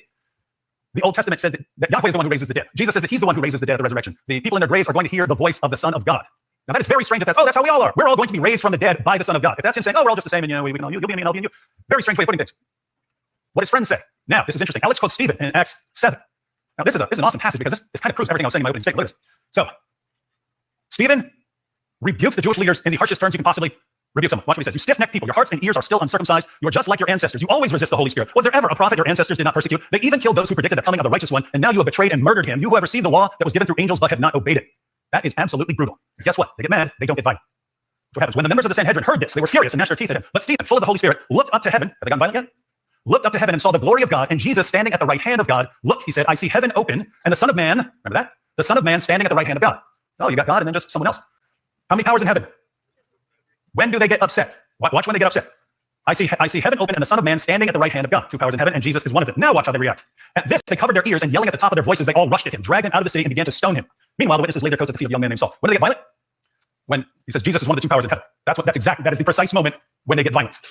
Jesus is one of the 2 powers in heaven. So keep in mind, this actually supports me, right? I mean, this is one of the early Christians who gets stoned to death for saying that Jesus is one of the 2 powers in heaven. And if you're thinking he's just a regular guy hanging out in heaven, first of all, you might want to check about someone being in the presence of God and what sort of person you have to be. But look what I mean, oops, do I have it? Oh, I don't have it. Right after this is when Stephen, I don't have it on slide. Right after this is when Stephen looks up and says what? Lord Jesus, receive my spirit. Is that just a regular guy in the presence of God up there? No, that's someone who receives the spirits of people. Is that a regular guy? So Alex thinks this is just God endowing someone with authority. Does not look like that. Jesus seems to be the authority here. And this not only gets Stephen killed, this sets Paul on a rampage. Paul says, I have to wipe this stuff out. Why? We're told in the book of Acts what really sets Paul off. When Ananias is told that Paul is coming, well, Saul back then, he says that he's been told to apprehend everyone who calls on this name. Yeah, I think David right here could also have brought up, for example, Jesus saying to the Father, receive my spirit in Luke 23:46, and then also in the Psalms, Psalm 31:5. Into your hands I commit my spirit, Yahweh, which is the same wording as Acts there. So that I think that's 2 points David could have brought up there. It's like that's divine language. Yeah. Also, the Son of Man seated at the right hand of power. Well, Stephen quotes that's from Daniel 7, which we argued in the last stream is like a 2 powers in heaven binitarian or proto-trinitarian text. And it's also the same text that Jesus quotes whenever he's asked when he's standing trial, who are you? He says, you'll see the Son of Man see at the right hand of power coming with the clouds of heaven, again, quoting Daniel 7. So, and that's also what causes, the high priest to tear their robes. So, like the same passage or the same claim that Jesus makes that sets the high priests ablaze is the same claim that Stephen makes of Jesus whenever before he gets stoned. In fact, I believe the Greek term used in Acts 7:59 there is the same one used for calling upon the name of the Lord. So that's also calling upon Yahweh's name now to Jesus in that passage in Acts. So I think I don't know if Alex was the one who pointed out this passage first, but this was the last passage I would go to if I was trying to prove that Jesus wasn't God, because like it's Yeah. full of Well, Alex goes to the Stephen passage to demonstrate that like you can get accused of blasphemy without claiming to be God. But again, I think David demonstrated that the same claim that gets Jesus accused of blasphemy, claiming to be the Son of Man in Daniel 7, that's the same thing that Stephen does, except he claims that Jesus was the Son of Man in Daniel 7 and gets accused for blasphemy. Because we would argue, and we have argued in the last stream, that the Son of Man in Daniel 7, due to receiving the epithet of a cloud rider, which would have been reserved for Yahweh in the Old Testament, that would have placed Jesus as, the Yahweh, not Yahweh figure, the second power in heaven. Yeah. I guess we can keep going now. That's what I want to say. Why is that an issue? Calling on the name. That's how you describe prayer in the Old Testament. Calling on the name of Yahweh. And Paul sees the Christians calling on the name of Jesus the way they're supposed to call on the name of Yahweh. Why is this relevant? Paul converts to Christianity about 2 years after the crucifixion. When is this taking place? This is not something that happens 50 or 60 years after the time of Jesus. We have Christians calling on the name of Jesus as they call on the name of Yahweh, and we can trace it to within 2 years of Jesus' crucifixion. So if this is a misunderstanding, that's a pretty big misunderstanding. Jesus must be the worst communicator of all time. Alex brings up the Septuagint, responding to John. I didn't rely on the passages he's responding to, but if you want to go to the Septuagint in terms of interpreting the claims of the New Testament, let's go to Luke 6:46. Jesus says, why do you call me Lord, Lord, and do not do what I say? You want to talk about the Septuagint? There's only one other place outside the Gospels where they use this Lord, Lord. That's the Septuagint, and it's a translation of Adonai Yahweh, God. Adonai Yahweh. So that's the Lord Yahweh. But in Greek, they would translate Adonai and Yahweh as Kyrios. So it's Kyrios in the Septuagint. And here Jesus says, why do you call me Lord, Lord, and not do what I say? And so if you want to interpret Jesus based on the Septuagint, claiming to be Yahweh, there you go. There it is. And it's in the Gospel of Luke. So at the end of the day, the claim is that everything is just some sort of big misunderstanding. This is very, very, very strange to me, because he's basically saying Jesus was... I was saying it's also in Matthew. So I just to boost the reliability of that claim that it's that claim comes from the historical Jesus, because it's you have the criteria multiple attestation. So it's multiple attestation where Lord, Lord refers to Jesus, and as far as like in the Old Testament, it's in that passage that David's about to talk about. So yeah, Matthew 7:21, in case anyone wants to look at that. Mm-hmm. It's not a good communicator. You think about the Beatitudes and the Sermon on the Mount and the parable of the prodigal son and the parable of the Good Samaritan and the golden rule and so on and so on and so on. Jesus seems like the best communicator of all time.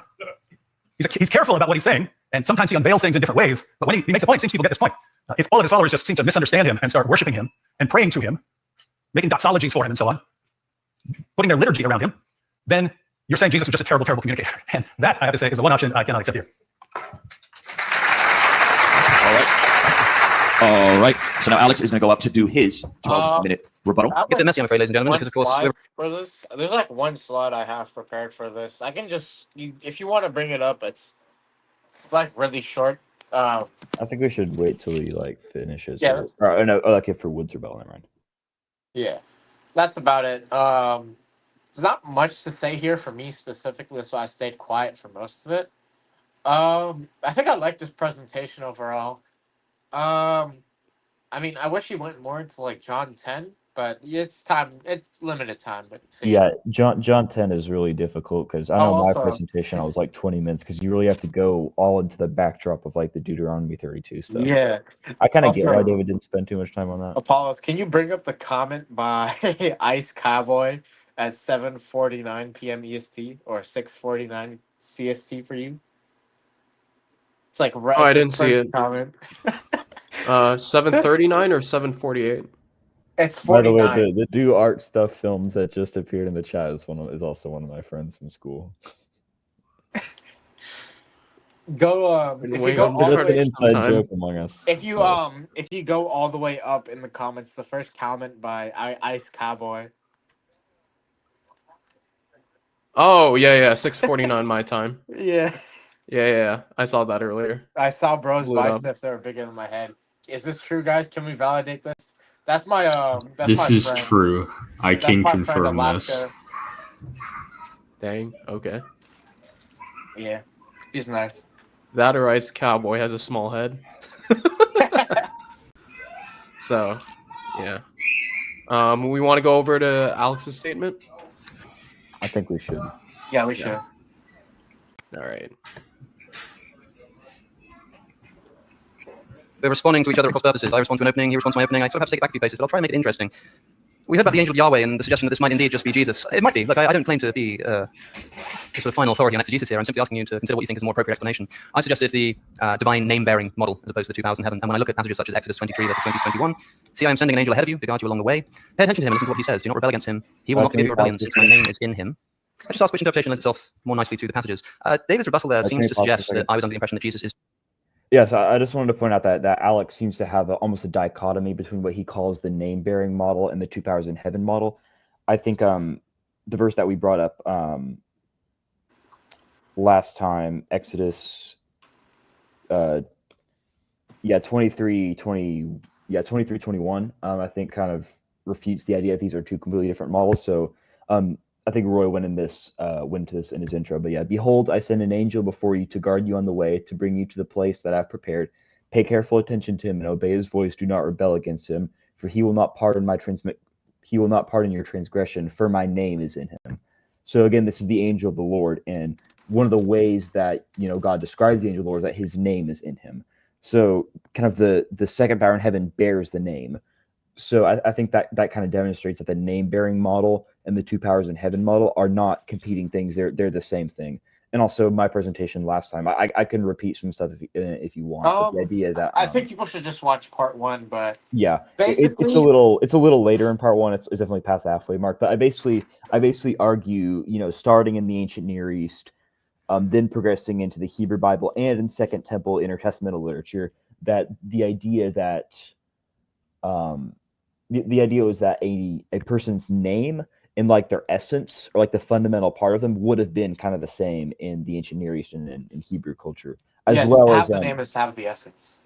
Yeah, as well as in some of the Deuteronomic history texts. So that's Deuteronomy through 2 Kings. The name of the Lord would have been a substitute for like the divine presence. So, for example, in Deuteronomy, you have God telling, the Israelites to go to, prepare to go to Jerusalem, go into the promised land, because he's going to build a place and his name is going to dwell there. Okay, that's not talking about the consonants YHWH. No, it's talking about, God himself is going to go there. Similarly, in 1 Kings, I think it's chapter 5, verse 3, Solomon talks about building a temple for God, and he says that he's going to build a house for the name of the Lord to dwell. Okay, again, it's not literally YHWH. No, it's God's presence dwelling there. The name of God is the presence of God. And then later in my presentation, I demonstrate that in New Testament theology, Jesus is the name. So in John 17, Jesus says he manifested God's name to you. He manifested God's presence. Likewise, you have in Acts, the disciples rejoiced that they were counted worthy to suffer dishonor for the name. Okay, the name of Jesus. Jesus is the name of God. Likewise, you have in Romans 10:9, for whoever calls upon, or first Paul says, if you confess with your mouth that Jesus is Lord, you will be saved. Okay, if you call out to Jesus, you confess to Jesus, you will be saved. And then his proof text for that is from Joel, where it talks about if you call him, for whoever calls upon the name of the Lord will be saved. Okay, the name of Jesus is the name of the Lord. They share the same name, which means they share the same essence, according to like Jewish philosophy, which I argue in my presentation last time. So my original presentation about about names and reference and terms, right? If the angel of the Lord has the name Yahweh, then he's Yahweh. Like, just based off of how names and reference and terms work. That's just how those Roy, it'd be concepts wrong work. if I called you Apollos, and Apollos would be wrong if I called you Roy. Yeah, so if if I have the name Roy, like let's say you want to say the person with the profile picture of Thomas the Apostle has the name Roy. He bears the name Roy. Well, that's equivalent to saying that person is Roy. Like, there's no difference between the two. So I think it's kind of nonsensical to say that something has the name and can be referred to by that term without saying it is that thing. Like, how is it the case that you can refer to me as Roy and then like say I have the name Roy, but then like in reality I'm not actually Roy? Like, what does that even mean? That's just like a contradiction.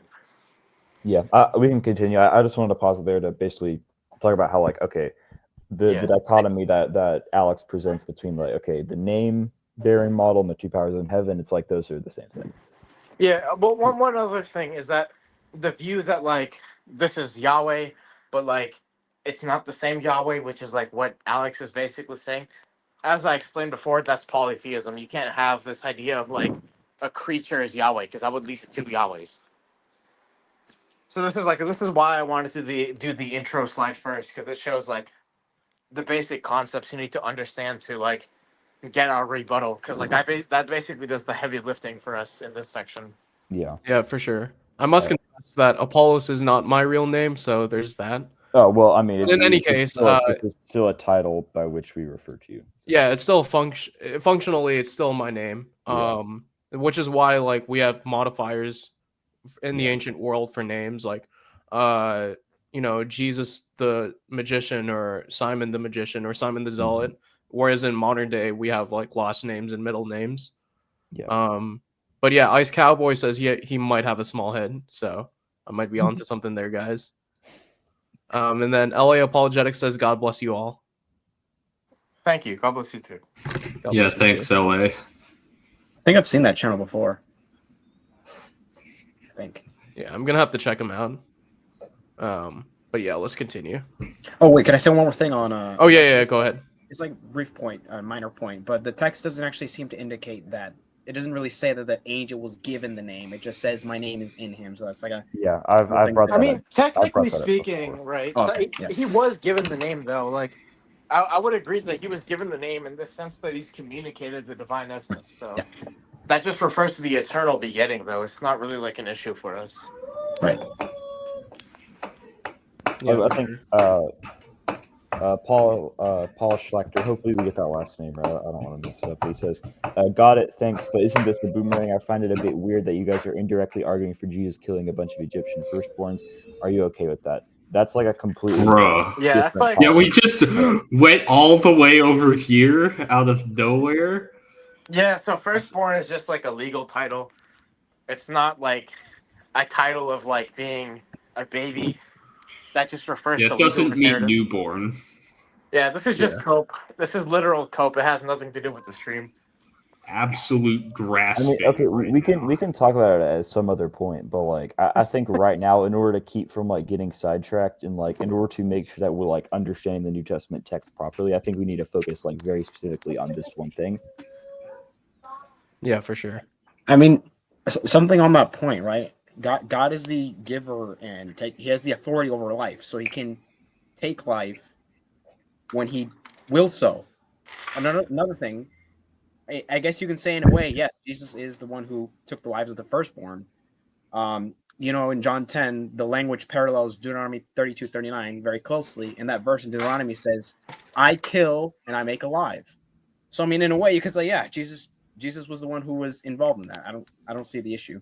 Yeah, not only that, like we as Christians believe in an afterlife and that death isn't the end. Yeah. So, and I also think it's typological of like Israel being God's firstborn, and like what the destroyer angel like does the Egyptian firstborns being almost like analogical to what Egypt was doing to Israel too. I So I mean- think there's a typological dimension to it. Yeah, Sure. plus, I mean, it's not really a bother to me, given that they're not like newborns or whatever. They're not babies. Like firstborn is just a legal term to Yeah, whoever. well, he never said first newborns in his original. Yeah, but it's kind of implied, I mean, like, if your claim is just Jesus killed a bunch of people who would have gotten legal inheritance over Egyptian property, I mean, okay. What's the argument there, man? Yeah, I mean, it would have been like punishment against the nation of Egypt, but yeah, I mean, we can talk about this at some other point, but it is kind of a rabbit trail that like I think would kind of like deter from the topic of the stream, and I want to respond well to this, to what Alex is saying. So, All right, yeah. Yeah, for sure. Continue on. Should take him to a Bible study Yes, on some Exodus. do. That is far, far from the case, especially Yeah, for sure. in John's Gospel, where Jesus seems to posit himself as something of a model of faith for his disciples. And for what it's worth, this is kind of the image that I get of Jesus reading through the Gospels. What is he supposed to be? Something like an idyllic, faithful servant of God, and certainly in a special position. If you include the epistles in particular, and Jesus is, of course, exalted. But I want to get into that, but I suppose I should turn to Philippians chapter 2, which David mentions. Of course, we're not talking Jesus' own words anymore, but it's still quite interesting what people came to believe. The mindset of Jesus Christ, who being in very nature God, did not consider equality with God as something to be used to his own advantage, but rather made himself nothing, as I'm sure you all know. That word grasped there harpagmon or something like that. I'm not very good at pronouncing the Greek, but it means something like to steal, to seize. Isn't it a bit strange that if Jesus is God, he didn't consider equality with God as something to be seized, to be stolen? That's how that word is used in the Greek language. Okay, How can he steal something to be rightfully his? Okay, I've got something on this. I have slides on it too. Who wants to go first? I'm sure a young Christian also has some stuff on this as well. My stuff is pretty simple. I essentially just say that. Do you have visuals or? I don't. But so Okay, do you wanna go how about first? this? We'll put my visuals up, and then like, you can it's on the next slide where I cover Philippians 2. Yes. And then Drew can talk over it, and then I'll go last. Okay. All my stuff on that is from memory. So I mean, if you guys cover everything, then I don't need to. Yeah, a lot of this is from memory too. I didn't have a whole lot of time to prepare a whole bunch for this stream, but yeah. So basically, Alex talks about harpagmos, and I think he partially misses the idea that maybe that this verb might be used to kind of be a polemic almost against like Roman imperial ideology. So some scholars like Catherine A. Shaner and Michael Gordley go into this. The idea is that harpagmos would have been used almost as like when kings would go into battle and kind of plunder a land. The booty that they would take would be used with their either harpagmos or the feminine form harpagma. So harpagmos, the male form, is a little more rare, but harpagma, the feminine form, I have the usages of it pulled up in the Septuagint. It is let's see. Yeah, so harpagma is translated in the Septuagint as fraudulently acquired possession, prey, booty, spoil. So the idea is that it's essentially something that they would have basically used to their own advantage, in a sense. It's something that they would have stolen to their own advantage. And essentially the second point is that like the context of the Philippian hymn is a call for Christians to count others more significant than themselves. That's kind of how Paul introduces the hymn in Philippians 2 verse 3. He basically calls on the Philippian church to count others more significantly than themselves, and he uses Christ as an example of this ethic. So Paul's example of Christ would have no rhetorical effect if Jesus did not, in some sense, deserve to harpagmos or to relish in his equality with God. The theme of the passage is counting others more significant than yourself. Is to seek the benefit of others more than the benefit of yourself. And Paul commands the Philippians to look to Christ as like an example of this ethic. Christ did not seek after the benefits of being equal to God, but rather sought after the benefits of others through the incarnation and crucifixion, which led, later in the hymn to his exaltation at the resurrection. So Christ did not serve himself, but served others. If Christ did not, in some sense, deserve to serve himself through his equality with God, then the rhetorical force of this passage as a call to self-sacrifice is lessened. So it makes a lot of sense in the context of Philippians 2, which is a call to count others more significant. It's a call to count others as more significant than yourself. That idea would not be communicated if Paul and the Philippians did not believe that Christ, in some sense, deserved or already was equal to God. Christ did not harpagmos his equality with God. He did not consider it something to be used to his advantage. He did not use it as something that could be bolstered. He did not treat it like gain. He did not treat it as like plunder. He did not treat it as riches, in a sense. Instead, he emptied himself, and that's the ethic that the Philippians are called to model. And if Christ was not, if Christ did not already have that equality or being in the form of God, if Christ did not already have that, then it would not be like the rhetorical force would be subtracted. Yeah, for sure. And I was just gonna add real quick, like as a pretty useful thought experiment, like try, because Paul ultimately is drawing an analogy for us to be humble, like Christ was humble in his equality with God. Basically, try to like insert ourselves into the situation. Like, if we're gonna translate equality with God as something to be seized, then is our equality with other fellow Christians something to be seized? It's like, no, that's ridiculous, because our equality with fellow Christians is something not to be taken advantage over, because we are rightfully equal with other Christians. So yeah, and again, I think Paul uses the strong language of harpagmos. So it is strong language. It does, it is used in the context of stealing, and I think Paul uses that language that overly strong language, kind of for the purpose of doing a polemic against Rome, I think. Because that would So be how it would, hyperbole, basically. yeah, I think it is hyperbolic. And I think it's hyperbolic for contrasting Jesus with the rulers of Rome who did do harparmos. They did go into and basically steal. So it's used in Okay. Plutarch, I think. If I have the Perseus Tough if you want to pull it up. if nobody else has thoughts on it, then I guess I can start my. I just want to say one quick slides. thing, Okay. and I think Drew and Apollos just alluded to this, but I just wanted to give what the specific verse, Philippians 2:3. It says, "Let nothing be done through selfish ambition or conceit, but in lowliness of mind, let each esteem others better than himself. Esteem better others than himself." Excuse me. So right there, that's the verse that gives us the context to understand verses 5 through 11. Right? It's not that we, and I don't know if Alex mentioned this, that Jesus lost his deity or anything like that, right? Because we as believers do not lose our inherent qualities when we lower ourselves and humble ourselves. That verse is to give us context clues to understand the next following verses. Now, Roy, we gave you the ingredients. Cook as a dish. Yeah. So let's start with this whole rebuttal. So basically, his point is that verse 6 says that Jesus grasps equality with God, but like, if he did that, then that implies that he didn't have that. Or I'm sorry, he says that Jesus does not grasp equality with God, or he doesn't see it as something to be grasped. And O'Connor is going to say that, like, no, that doesn't make sense if he already has it, because if he already has it, then why does he need to grasp it? Yeah, So it doesn't say Jesus did not grasp equality with God. It says he did not consider it something to be grasped. yeah. So if you go to the Like, next, okay, yeah. if you go to the next slide, you'll see some citations for that. So, for starters, like the word for grasp, contrary to what he says, more like accurately means to take advantage of. So he's saying he did not see equality with God as something to be taken advantage of, which goes back to what they were saying, which implies that Jesus was already equal with God and did not take advantage of it and instead became man.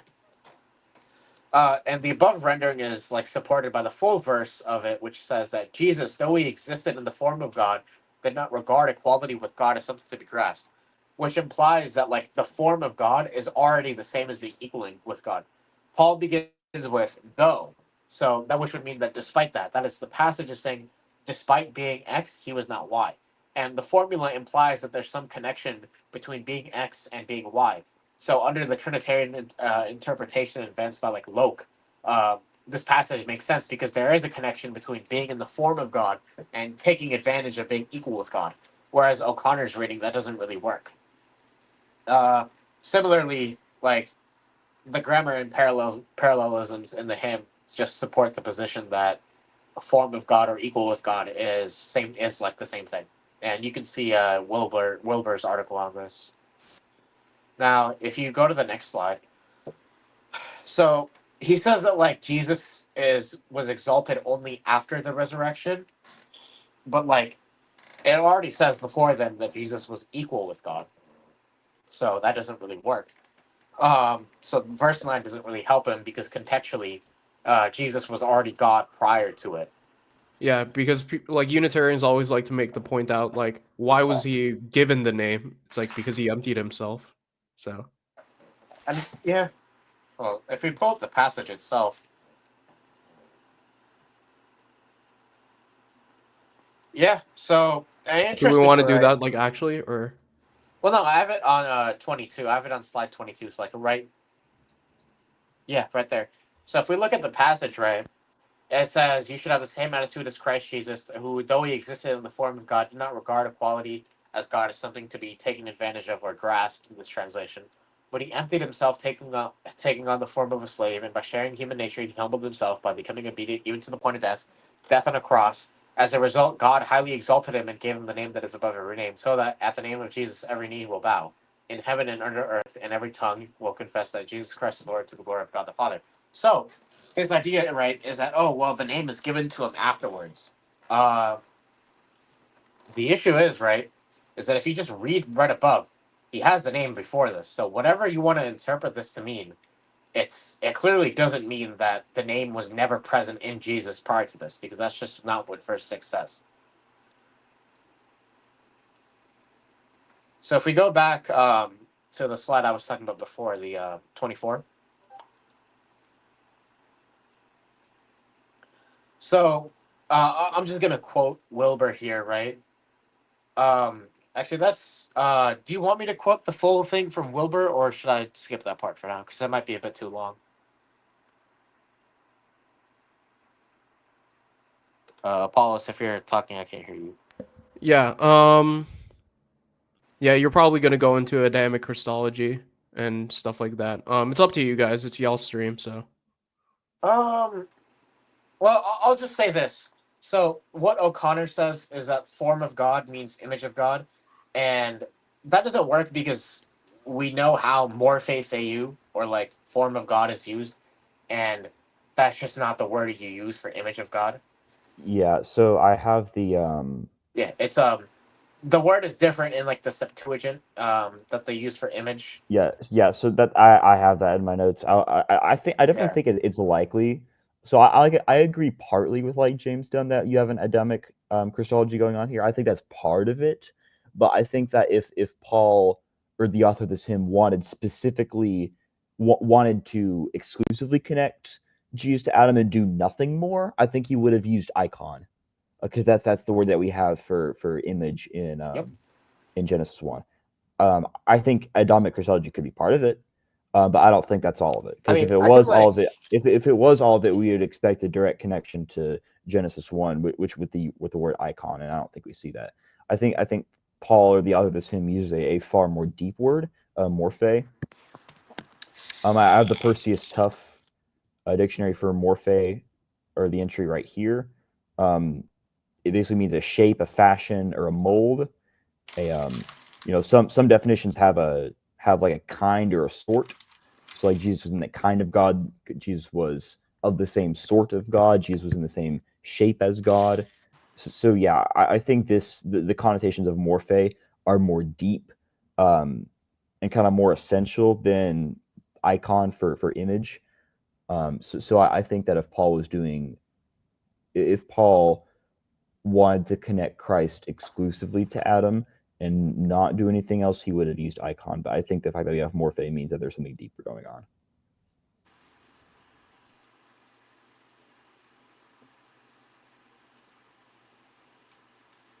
Yeah, that's all I have to say on morphe. All right.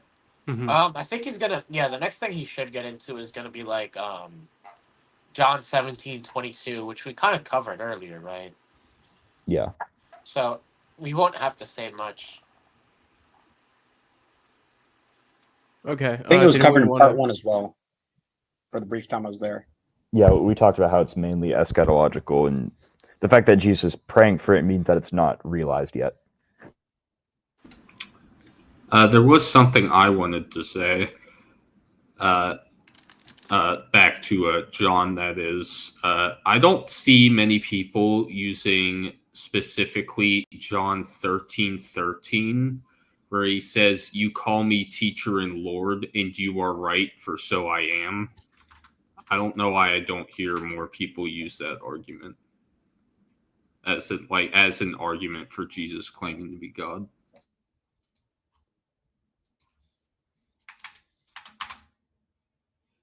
All right. And with that, did we want to go over the debate? Yeah, that should be fine for now. All right. Yeah. Wait, could I just share one thing real quick? Yeah, go ahead. Yeah, I don't know what you guys think about this guy. I know like some people disagree with him on a lot of things, so that's fine. I'm just sharing the book that he wrote that I read.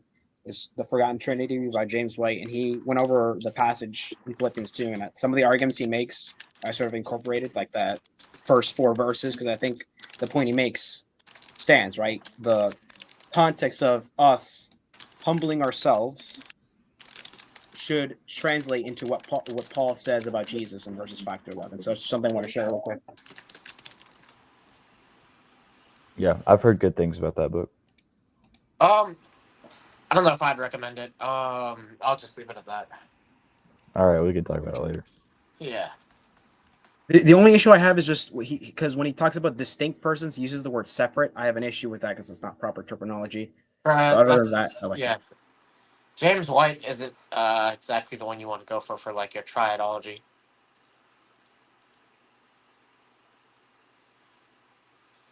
And indeed, because he then died on the cross and humbled himself even to death, therefore, he was given the name that was above all other names. Therefore, whatever exalted position Jesus is given here in Philippians 2, and by the way, he is given it. He's given it because of his crucifixion. Therefore, he's given the name above other names. Again, which interpretation lends itself more nicely to these passages? For what it's worth, my favorite interpretation, I was discussing this the other night at dinner with, well, not with David actually, without giving too much away, but it's this so-called Adamic. James Dunn has written about this, the sort of Adam Christology as applies to Philippians 2, who being in the very nature of God, this word meaning like the form of God, we consider that Jesus is supposed to be the answer to Adam's sin. Adam's sin and Jesus redeems. Adam's made in the image of God and considers equality with God as something to be grasped, to be seized when he takes the fruit and eats it. And that is how man falls. So how is man redeemed? Well, Jesus Christ, so also being made in the form of God, in the image of God, did not consider equality with God something to be seized, not him, but humbled himself. Therefore, Jesus is exalted. We're told in Hebrews chapter 2 that for a time Jesus is made lower than the angels, presumably while he's here on earth. Again, it just reads to me as if at least while on earth, Jesus is certainly not approximating Yahweh, but he's also not just some dude. David mentioned the glory that's given to Jesus in John chapter 17, verse 5, the same chapter that I was using. Yeah, verse 5, Father, glorify me in the presence that I have with you before the world was created. Let's keep reading John chapter 17 and see what Jesus wants to do with that glory. In fact, the very passage that I quoted, my prayer is not for them alone, I pray that all may be one, Father, just as you are in me and I in you. May they also be in us, blah, blah, blah. Immediately afterwards, so they may be brought into complete unity. Then they will know, I've calculated the wrong passage actually, Jesus says that the glory you've given me, I will give to them. In John chapter 17. He says, the glory you've given me, I will give to them, the disciples. We're told in Isaiah, in the book of Isaiah, that God shares his glory with nobody. And this is sometimes, a suggestion that's made is sometimes that because Jesus says glorify me God in John chapter 17, he must be God because God shares his glory with nobody. But people just seem to forget that in the same chapter, Jesus says that he will give the glory that he has been given by the Father to the disciples too. Again, all I'm asking you to consider is however you interpret these verses where Jesus is given glory, Jesus is given the judgment, and bear in mind that Jesus is given all of these things, what he then does with those things, and whether he delegates them to other people. Because if he does, then it's clearly not just something that can be delegated to God himself. Only God judges. Only God can judge. But Jesus says that he will judge. Jesus also promises judgment over the 12 tribes of Israel to the disciples. So are the disciples God. Jesus forgives sins, and only God can forgive sins. In John chapter 20, verse 21, he says, as the Father has sent me, again, kathos, as, just as the Father has sent me, I'm sending you. If you forgive people's sins, their sins will be forgiven. If you do not, their sins will be retained. I'm told that only God forgives sins, so then Jesus gives that ability to his disciples. In other words, all of these things which are supposed to indicate that Jesus has a special relationship with God, of course he does. But it's a relationship that he hopes and literally prays that will be shared with everybody. Also, this Luke chapter 6, verse 46 thing that David put up, I want to make sure I'm understanding this correctly. As far as I understand, in Luke chapter 6, verse 46, when it quotes Lord, Lord, and as far as I understand, David was saying that in the Hebrew, this is presumably Yahweh Adonai, right? Is that right, David? Yahweh Adonai in the Hebrew. That's all addressed in his second rebuttal. And then said, but in the Greek Septuagint, this is translated as Kyrios, Kyrios, because it's Lord twice. Which translation of the Old Testament are the New Testament writers using? The Septuagint. So the passage that they read will have said Kyrios, Kyrios, Lord twice. Wouldn't have said Yahweh and then Adonai, or rather the other way around, I think it is. Would have said Kyrios, Kyrios. So of course they want to use this in Luke's Gospel. Yeah. Stop it here, but so we already covered John 17 earlier. We can just take it as referring to theosis, where in the future the disciples will have glory.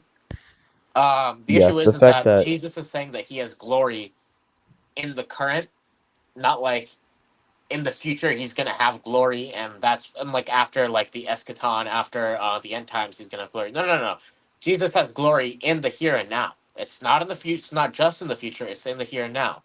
The issue is that if you look at what Isaiah says, Isaiah talks about like how God cannot share his glory to anyone. Now, clearly, that's talking about the here and now, whereas the end times is where that's going to be the exception. So, to give an example, if I say nobody is sinless besides God, or nobody can be sinless besides God, clearly that's not referring to the end times, because after the new heaven and new earth, there's not going to be any sin. But in the here and now, if there's someone who is sinless, then they're God.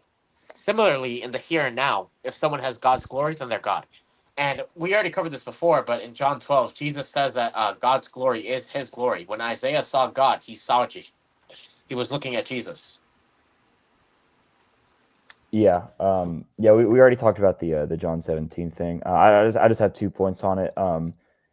John 17:5 still demonstrates that the relationship between Christ and the Father is not totally analogous to the relationship between Christ and the disciples. The disciples did not have a pre-existent relationship with God, as Jesus claims to have in John 15:5. And additionally, the fact that Jesus prays the disciples, the fact that Jesus prays so that the disciples will be one implies that they do not have that unity yet. So Paul, the thing is, we are responding to it. It's just that, like, I actually think Alex is doing a pretty good job. I mean, I do respond where the disagreement is. Yeah, we do respond to them. It's just we would only pause where we need to, or like at the end, and we don't have to talk a lot because we went a long time without pausing for a bit. Yeah, so we did that because we kind of already covered a lot at the start. So you just kind of have to like put the pieces together in like your head, and you can see like why his arguments don't work. But if there is a specific claim that you kind of want us to say, okay, do we agree? Do we disagree with this? My cat just walked in; it's being really loud. But if there's that's when we'll respond. Yeah, if there's like a specific claim that you want us to say, okay, do we agree, do we disagree with this? You can leave it in the chat, and we'll just give our thoughts. Yeah. Also, another thing. So this gets back to the Enovian premise, where he talks about how Jesus is given these things, right? But I mean, why is that an issue that he's given them? Unless you want to assume the Enovian premise, but I don't see why we have to assume that. Another thing is just if I don't think we want to be pausing every 5 seconds, just so that this stream is watchable, right? Yeah. Like we're not gonna pause. All right, Alex said the word "I." Who's this "I"? Like we're not gonna do things like that. We're not Jordan Peterson. yeah, exactly. What do you mean by what? by- And what do you mean by by- favorite? And what do you mean by color? What do you mean by is? What is? It depends what you mean by is. All right, yeah, let's get to the stream. Because it says the same word twice, which then just means Lord, because that's the translation that they're reading. Also, this idea that Jesus is a perfect communicator, sort of David's like mocking this I idea, just think saying, "Am I supposed to understand Jesus?" with the kurios thing. Yeah, I don't know if Alex totally gets the argument here, because the idea is that kurios would have been a way of referring to Yahweh, in the Second Temple period, because it's how Adonai Yahweh was translated in the Septuagint, and here we have Jesus saying that people are calling him kurios. So people are saying Jesus is saying that people are calling him Yahweh because kurios is a way of referring to Yahweh in the Septuagint. All right, we can continue. I just don't know if you fully got being a terrible communicator. Well, if you look at the way that the Jews were interpreting him, like kind of, at the very least, people were deeply confused. Everybody was confused, not just his Jewish opponents because they were hardened of heart. His disciples regularly struggled with his teachings too, asking him to expand and explain what on earth he meant. He even says at one point that Jesus was speaking in parables, so that, quoting a psalm again, they will be ever seeing, ever looking but not seeing, ever hearing but not understanding. The Gospels tell us that Jesus was speaking intentionally in such a way that people would misunderstand him. And then it says that when he was alone with his disciples, he explained everything. So no, I don't actually think that Jesus' public ministry was entirely clear to everybody who was listening. In fact, that's part of the point. I felt that Jesus is constantly trying to hide his identity because he has to be careful about how he expresses himself, which, by the way, seems to raise a contradiction. When you consider the fact that we're told that in at least John's Gospel, Jesus is going around willy-nilly calling himself God, in the full view of his disciples and also his opponents, he invokes the divine name, and anybody listening would have completely understood what he was saying. And yet throughout the Synoptic Gospels, there is a motif, the Messianic secret, so it's called. Every time he reveals his identity, he tells them not to tell If you anybody. want to pause it here, I could say something. The Messianic secret exists in John too. I mean, Yeah, Jesus is not going around willy-nilly claiming that he's God. Also, if you do, Paul, if you do want to, like, a part that we agree with of Alex's content, I actually do. I actually would say that that David's argument of like, oh, people should have just understood Jesus. I don't think that's a good argument. I think Alex is good for calling him out on it, but okay, it depends on who, because if you're talking about the disciples after the resurrection, yeah, I don't think they're going to misunderstand. I think that's fair to say they'll understand. Yeah, I think you have to take on a case-by-case basis. Like, okay, what do they misunderstand and why? But Also, yeah, if you want to I talk don't about think David's argument is that good in that sense. But if we want to talk about the whole thing about like how Jesus gives the power to judge, do we want to save that for later, or do we want to do that now? Because I already have some slides on that. we could probably wait till it comes up more relevant. No, he already brought it up. I don't think he's gonna bring it up again. He's gonna go into worship next, so. My cat just sneezed really loud. But yeah, I don't know. I just find it weird that Alex is saying that like Jesus just calls himself God willy-nilly in John when for his tactic in the debate, he's presupposing the reliability of John and then demonstrates that Jesus does not claim to be Jesus does not claim to be God even in John. So yeah, I if you don't know pull why up, he does that. But maybe he's doing an internal critique 24, just to be if charitable. you pull up my slide to 24.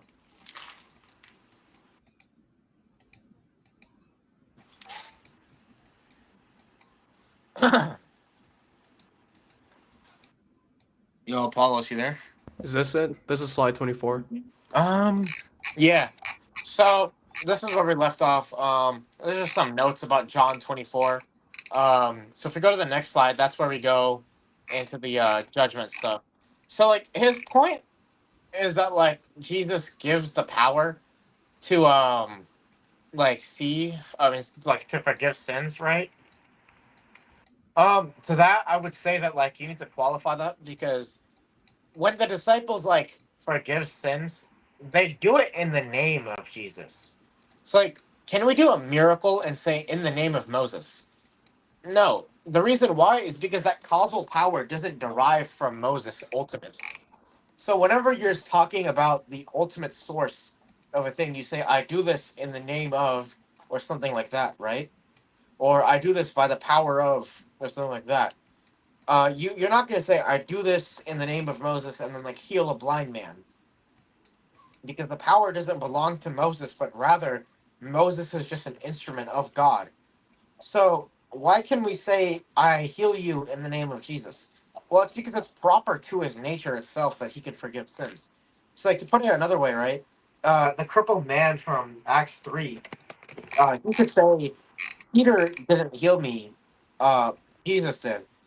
But who can say, Jesus did not heal me, the Father did? That doesn't make sense because the operation of saving or healing is done by all three persons fully. So, therefore, we can't say that. Similarly, right? I just don't think he got like the Lord argument. I can't lie. Like I don't know what he was trying to do with it. I don't think he understood it because I'm not sure what his response was. Like he, Yeah, it just seems like a misunderstanding on his yeah, part. I don't even know what to say there. But Drew basically said it where Kyrios just refers to Yahweh. So I don't know how you can say that like Jesus is that without him being Yahweh. So I don't think he understood what it meant. Mm-hmm. I'll be honest, I didn't even hear what he said. So But yeah, now he's gonna get into worship, so I have some slides on that afterwards. Oh, also we're like Yeah, I halfway have through some my stuff to say notes, I too. think. We're halfway through my notes, so the stream shouldn't take that long now. Don't tell them I'm the Messiah. But it's fine for them to know that I'm God. I don't know about that. I think the best way of understanding who Jesus is like I say, a sort of idyllic human being. Take when Jesus walks on the water, for example. Another example that's often given as a high Christological moment, because of course in Job 9 it says that only God treads upon the waves of the ocean. Sure, but people then also forget that Peter also walks on the water just afterwards. But Peter starts sinking. And Jesus says, you don't have enough faith. What does that imply? That if Because Peter he had enough stops faith, believing he in could have kept Jesus. walking on the water. Yeah, I think I have some stuff on that as well. If you go to slide 26, I don't think he understood that argument too much. It's a little more complicated than just Jesus walks on water, therefore he's God. Um, Basically, right, walking on water and the way he does it, um, like associates him with Yahweh. Basically, like you have similar language and terms being used of Jesus that you have of Yahweh in the areas where Yahweh walks on water in the Old Testament. Similarly, right, Jesus is the subject who of cry for salvation, right? He extends the saving hand, he stills the storm, and then once you get back into the Kyrios thing that happens, or Kyrie as a barber puts it, um, that definitely makes Matthew 14 significant, and it shows that it's definitely a high Christological moment. And then Peter uses Lord again, and it's kind of suggestive of Psalm 16:8 in the Septuagint. And finally, right after all these allusions to Yahweh being applied to Jesus, you get Matthew 14:27, I mean, where Jesus says ego eimi, which is I am in the Greek, right? Which goes back to Exodus 3 and like Isaiah, where God introduces himself with ego eimi. So right here actually is an I am statement where God is introducing himself as the great I am, except now it's Jesus. And then finally, the story ends with them implying worship to Jesus, right? And that's going to be important because in Matthew 4, that type of worship is reserved only for God. And we covered that in the last stream with how worship is applied. Now, if you go to the next slide, we have some more stuff on that. So this is actually from a 2018 master's thesis on like the Christology of Matthew. And what he goes over, right, is that whenever like you have someone calming the storm, right, that's only going to be God who's doing that. It's God who has the power over the storms. And basically, right, in the ancient Near East, you had this idea of like the sleeping God motif where like you have the God who is sleeping, he awakes and then he calms the storm. And Bernard Batto points this out, and that's basically what's happening here. He has an article on it called, I think, the Sleeping God motif, which he goes a lot into it, and I'd recommend checking that out. So that's going to be important because when Jesus calms the winds, right? That's going to be calling back to that. That's also going to call back to the Old Testament as like Yahweh calming the winds. And they asked the question, what kind of man is this that even the wind and the seas obey him? Given that question is being asked, they're clearly thinking Christologically. And that's in Matthew 8. And then Matthew 14 builds on that question, where you have the similar event, and the response of the disciples is to worship him. So you get the question asked in one event, and then when the event happens again, the question is answered by the disciples worshiping him, showing that Jesus is God.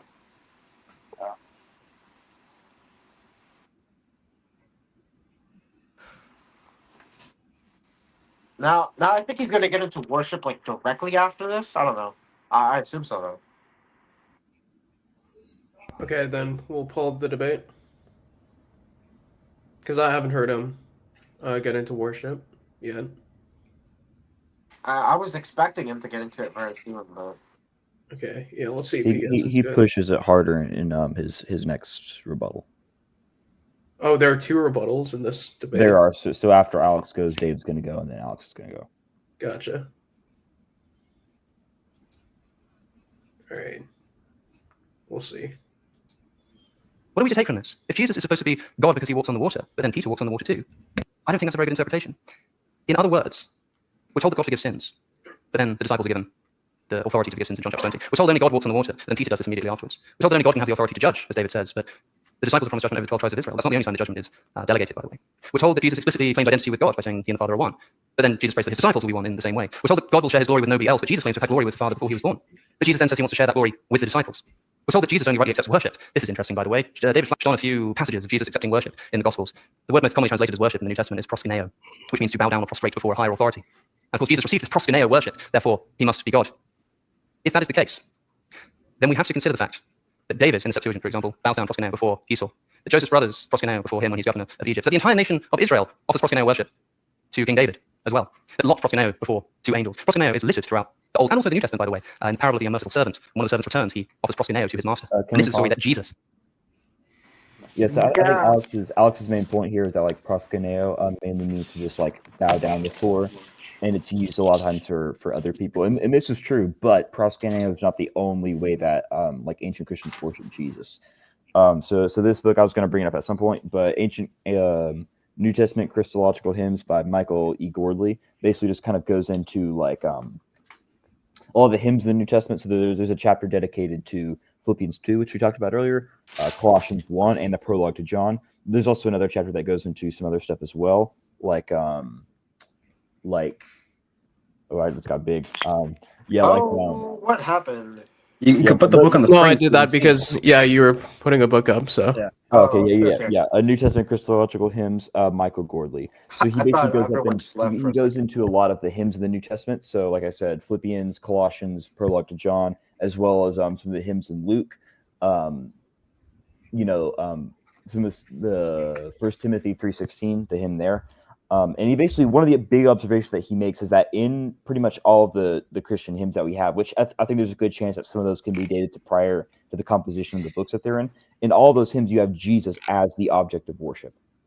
Okay, so they're not, so early Christians are not just, bowing down to Jesus, but Christ is also their object of worship in song too.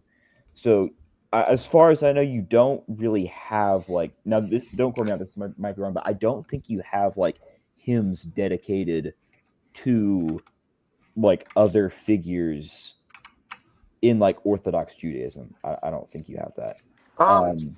I don't know if they'd say that only God can have hymns dedicated to him, but on the regular, I don't think they'd like if someone's I mean like hymns producing of worship in particular. Like, yeah, I don't think someone's gonna produce a hymn to someone that isn't God in like that type of context, but maybe they could. I just think it would be unlikely. yeah, but I mainly meant that in the context of worship. And literally, They probably at most maybe like mentioning a character. I don't think they're gonna directly. Yeah, that wouldn't be dedication though. Yeah. So okay, if you go to my slides, I actually cover this. So, what like his point, right, is that proskuneo isn't sufficient to prove Jesus is God because that's applied to non-divine figures. The issue is, right, is that how this word is going to be used in the Septuagint is different from how the New Testament uses it. So, for example, the New Testament says that proskuneo is only worthy of God. So, when Jesus is asked to worship the devil, and the devil uses proskuneo in this passage. So he's asked to provide that to the devil. Jesus responds by saying that we should only worship God alone, with the implication that we should not worship anything but God. And this is in Matthew 4:10 and Luke 4:7-8. And Jesus's response doesn't really make sense unless you admit that Jesus is only saying we should worship God. Because, like, let's just say this, that you're the devil, right? Which, I mean, that's kind of a weird way to put it, but, like, suppose from the perspective of the devil, you say Jesus should apply worship to you, and you use the word proskuneo. And Jesus responds, you shall worship the Lord your God alone, right? That only makes sense if he's saying that proskuneo in that context can only be applied to God. So within the New Testament context, which is going to be different from the Old Testament context, proskuneo can only be used towards God. Because, well, I guess the New Testament just uses terms differently, which, I mean, that's how language is and it updates. Now, similarly, right, people attempt to apply proskuneo to the disciples, and yet they rejected it because they're creatures and not God. Yet we see this being applied to Jesus, so it follows that Jesus is God. And if you want like an extended treatment of this, you should look at the Carpenter thesis that I said earlier, but also Thomas Joseph White's book on Christology, The Incarnate Lord, covers this a little. And then Locke's, his, like, I guess you could say, masterpiece on Christology, released in 2017, gets into this a lot more in depth than I can.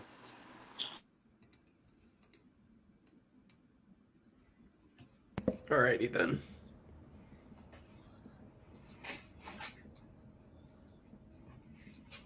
Is saying. Also, let's not forget that in Revelation, Jesus promises that his true followers, their enemies, will proskuneo worship before them. Jesus himself in Revelation is saying that human beings will receive proskuneo worship. If proskuneo worship is something that only God can receive, then all of these people sinned. What All of passage them. is he The referring entire to, by the way? Did anyone catch that? Because that'll... I'll Yeah, look I'm for it. You guys Yeah, can because just, as far as I understand for it. Revelation says that you should not proskuneo a regular angel. You can only Yeah, that's what proskuneo I'm God. confused. What verse is he citing specifically? Do you know?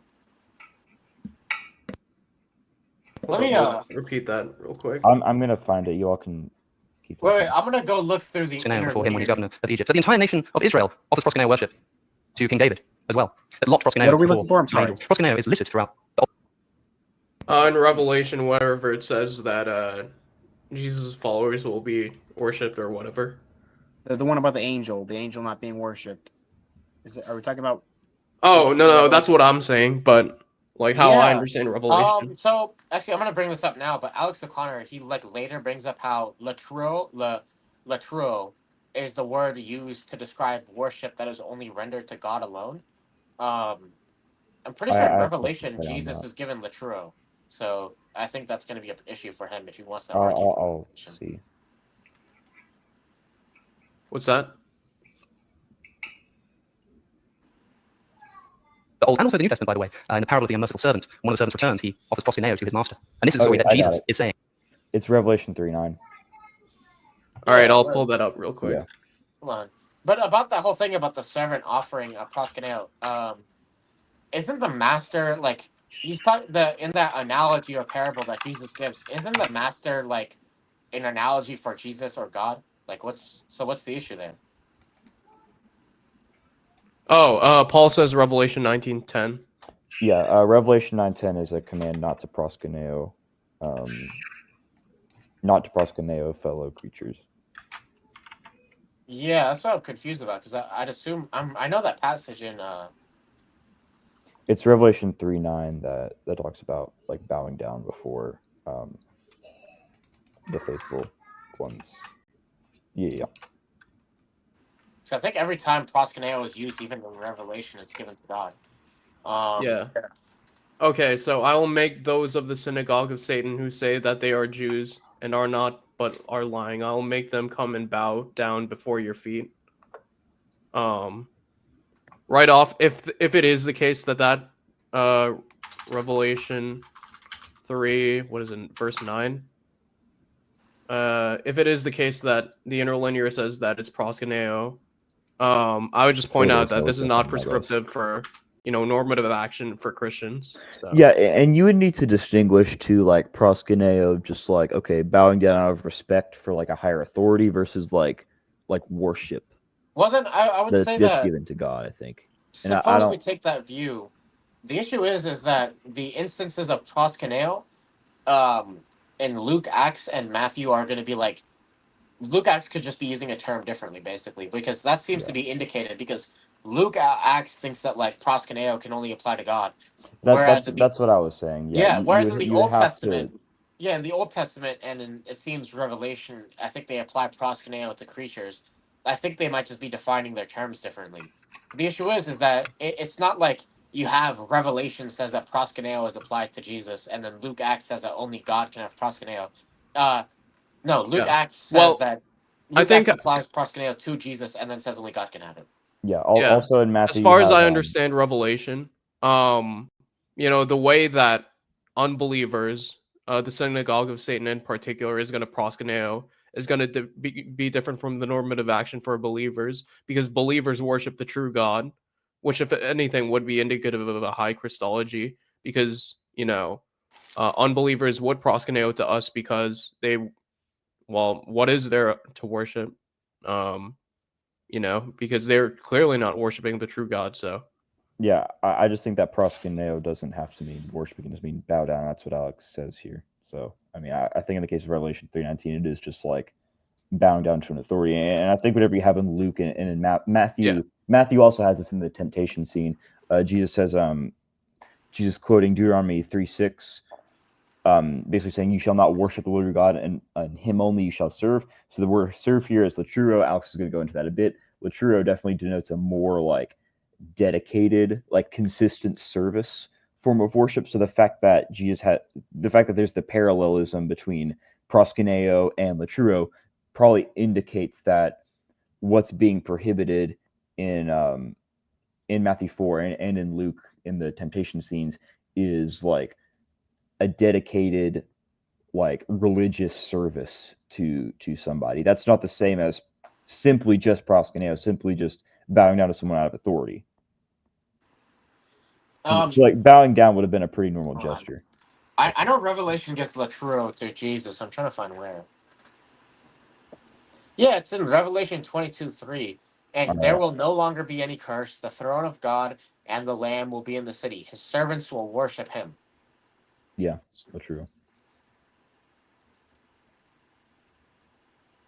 Yeah, same root word. Yeah. It's just a conjugation. Laturo sosin. Yeah, well. All right, let's continue for now. Yeah. Wait, that's interesting. You have to find out like who the referent of him is, the Greek pronoun autos, because it's single. Is it referring to God or the Lamb, or is it referring to both at once? I think it could be. That's really interesting. So yeah. I think it's both at once. Yeah. Yeah. It's a single throne. Yeah, the throne is singular. Yeah. They'll worship him, auto referring to both God and the Lamb, because the throne is singular. Yeah, it's interesting. Mm-hmm. Also, let's not forget that in Revelation, Jesus promises that his true followers, their enemies, will proskuneo worship before them. Jesus himself in Revelation is saying that human beings will receive proskuneo worship. If proskuneo worship is something that only God can receive, then all of these people sinned. Wait a minute, but those are unbelievers who are not worshiping the true God. So yeah, but I'm pretty sure that like Revelation specifically says that believers ought not to proskuneo, whereas when it talks to like how unbelievers will proskuneo, that's like a punishment, basically, right? Yeah. Yeah, and also, we already talked about this before, but like proskuneo, the meaning kind of depends on the context. Like in some sense, it is just a kind gesture they would give to an authority, but in some senses, like in the case of Matthew 4 and Jesus' temptation on this wilderness well, when he says you shall not proskuneo anyone else, because it's used in parallelism with laturo, it's more of a like religious, cultic, devoted kind of worship. All right, I think that's sufficient. We should probably. Yeah, I agree. Yeah.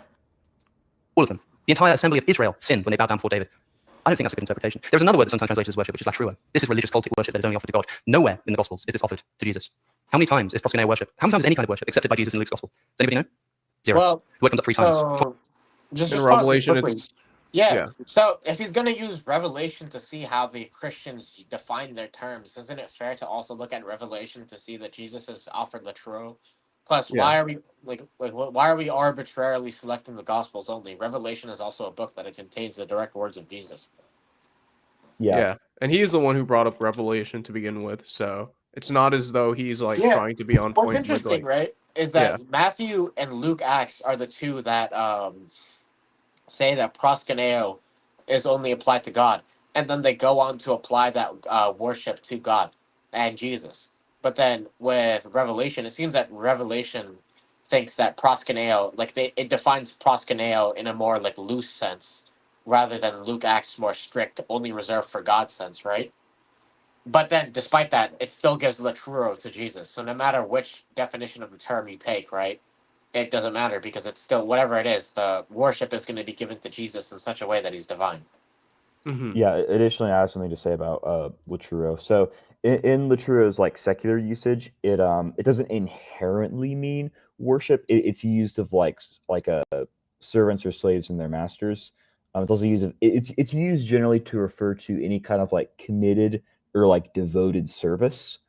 It means like serve or work for any kind of committed or committed or devoted service is the basically the definition for latruo that we're going to be using. And there are examples of this. I can provide some if you all want. But so though this word, with the exception of the passage in Revelation that we talked about, though this word is not applied to Jesus, a word with arguably like a stronger connotation is, and that word is doulos. Okay, it's the word for slave or servant. You have in Paul's epistles, he refers to himself as a doulos, a servant or slave to Christ.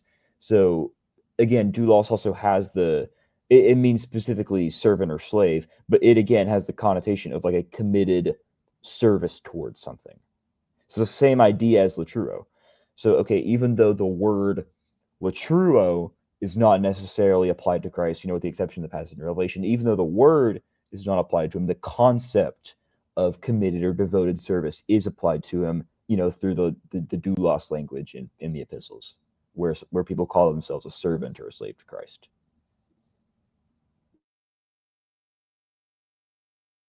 Yeah.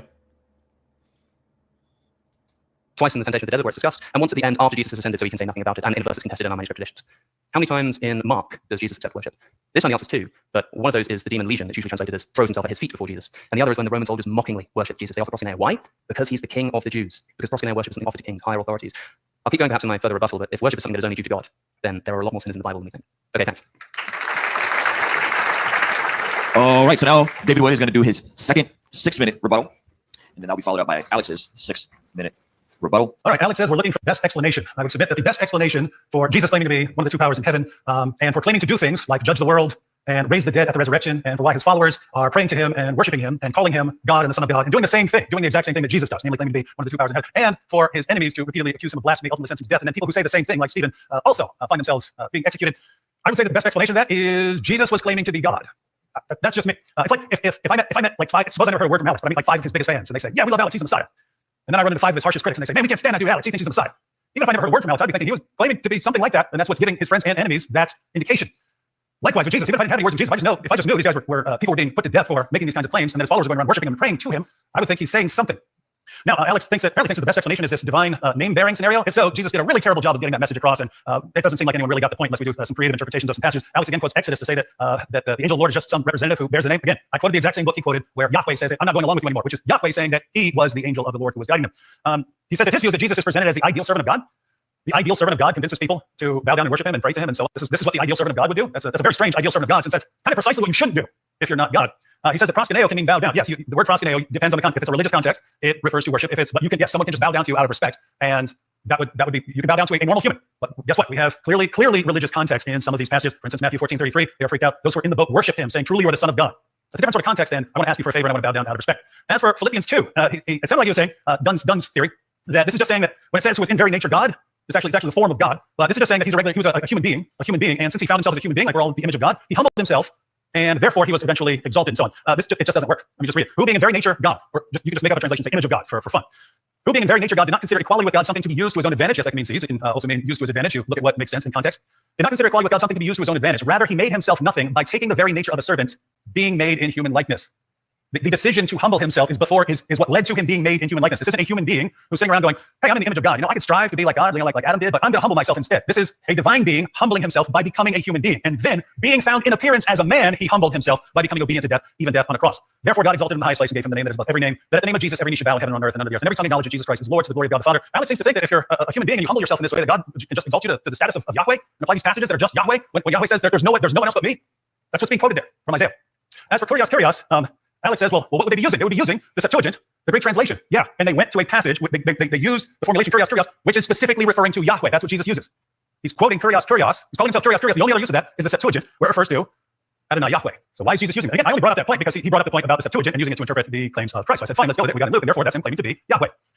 Was Jesus a bad communicator? He says, but Jesus wasn't clear, and he barely statements. So yes, I grant all of that. Jesus was a careful communicator. He was careful about how he communicated certain things. He tried to unveil certain things over time when people were ready for it. That's not what I consider a bad communicator. I consider all of that part of being a very good communicator. If you're saying that the people who all heard Jesus all got it wrong somehow, or that we don't really have the records of the people who somehow got it right, that his friends got it wrong because they continue and they build their church around him, and his enemies are sentencing him to death, I would say that's a really, really, really bad communicator, and that just does not line up. If everyone is concluding the same thing about this guy, that he's claiming to be God, that he's claiming to be one of the two powers in heaven, the best explanation is not some idea that no one got. The best explanation is very simple. He was making those claims. That's why we have all this evidence. All right. Check. Okay, so now Alex is going to do his second 6-minute rebuttal. Yeah, I suppose I really want to nail down on this worship point, Yeah, since I I was kind of think getting at that at the end. And David says, yeah, I have like one slide on this. I think we should probably wait till Alex's part is done. Yeah, Okay, I mean- I wish David talked more about like the angel of the Lord stuff, and just the significance of names and Jewish Yeah, history. I mean, I feel like the whole like name-bearing theology are like refutation, or I guess it's not refutation. It's more like analysis of it. Yeah, Like what we said on that basically debunks his entire argument. yeah. I guess another thing that I just thought of on like the whole idea that like, okay, everyone misunderstood Jesus. So people, I guess, the Pharisees mistook him for claiming to be God. I think both in the narratives of pretty much all the Gospels, the Pharisees' anger escalates definitely through different degrees.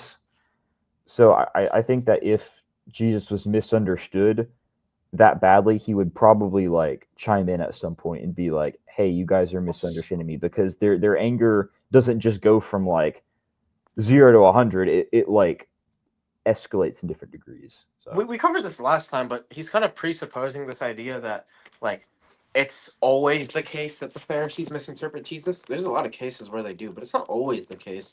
yeah, it's more so that trope is more so associated with the disciples, like pre-resurrection. Yeah, but I mean, to give you one example, right? When Jesus asked the question, like, where did the baptism of John come from, heaven or from like earth or something like that? I forgot the exact quote. The Pharisees understand the question, and they're like, oh, if we say from heaven, then people are going to ask, oh, why didn't you accept him?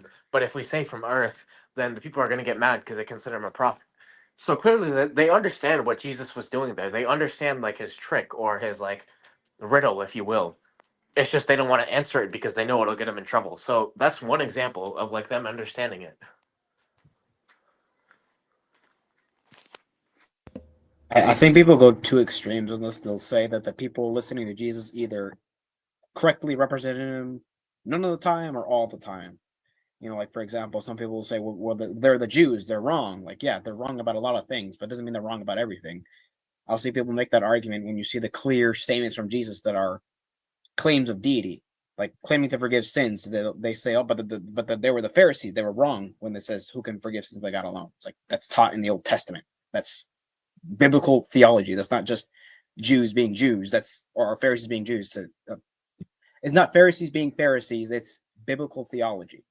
So, and then some people will say that they're right 100% of the time. I think Orthodox Muslims make the argument that, for example, the rich young ruler, he stops calling him good. He understands him as in Mark 10:18 as not being good anymore. But it's like the rich young ruler is not really presented as someone that's supposed to be accurate here, right? He's trying anyway. Yeah. So he's not presented as someone that's supposed to be Yeah, if you want a good critique of that argument, you can look at you know Agan?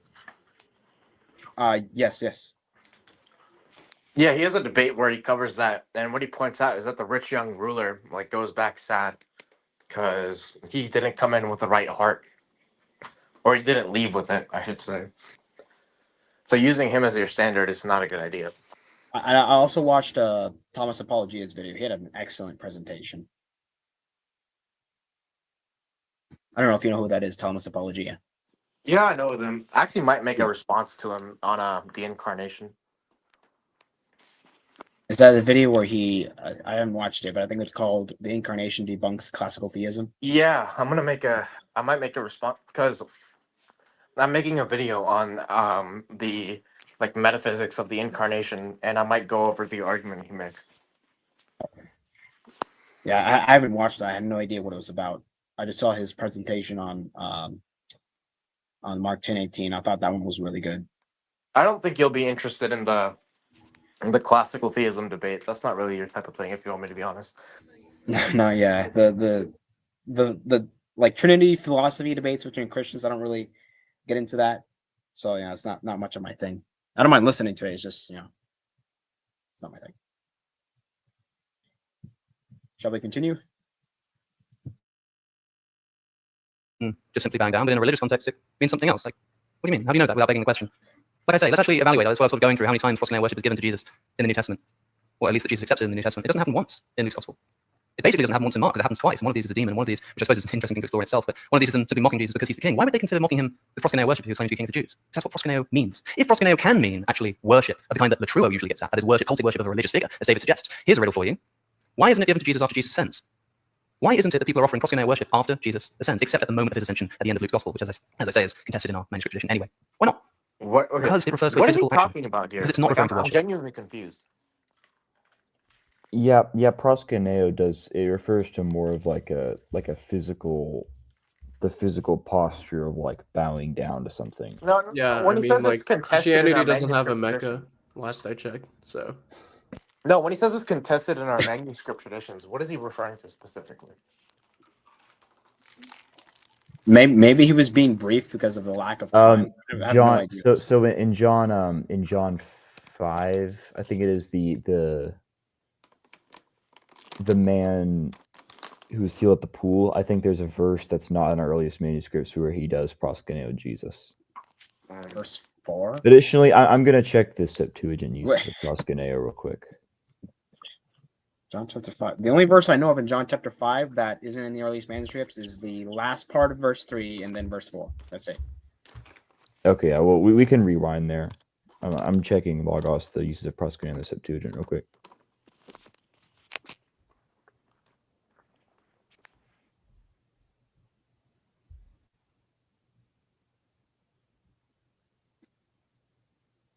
Yeah, so proskuneo is so it seems to be used of like worshiping the gods of the other nations in like Judges 2:9, 2:19.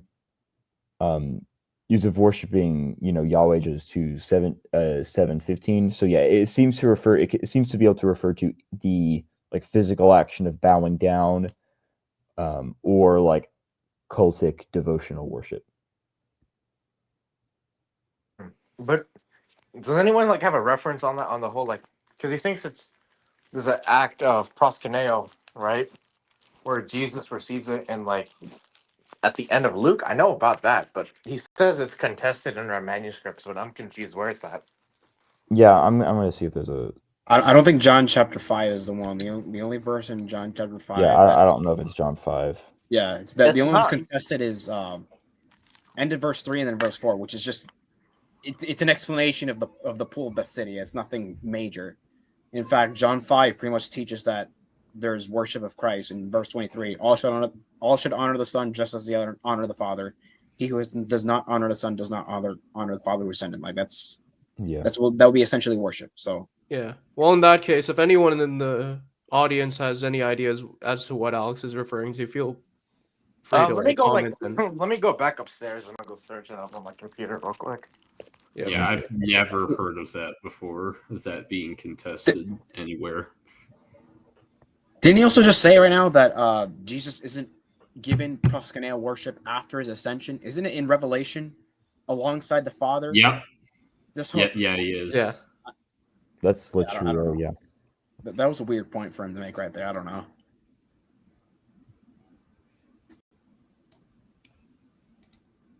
All right, I'll continue. Of the kind that David wants it to be in this context. In John's Gospel, which we didn't get to, how many times does Jesus accept worship?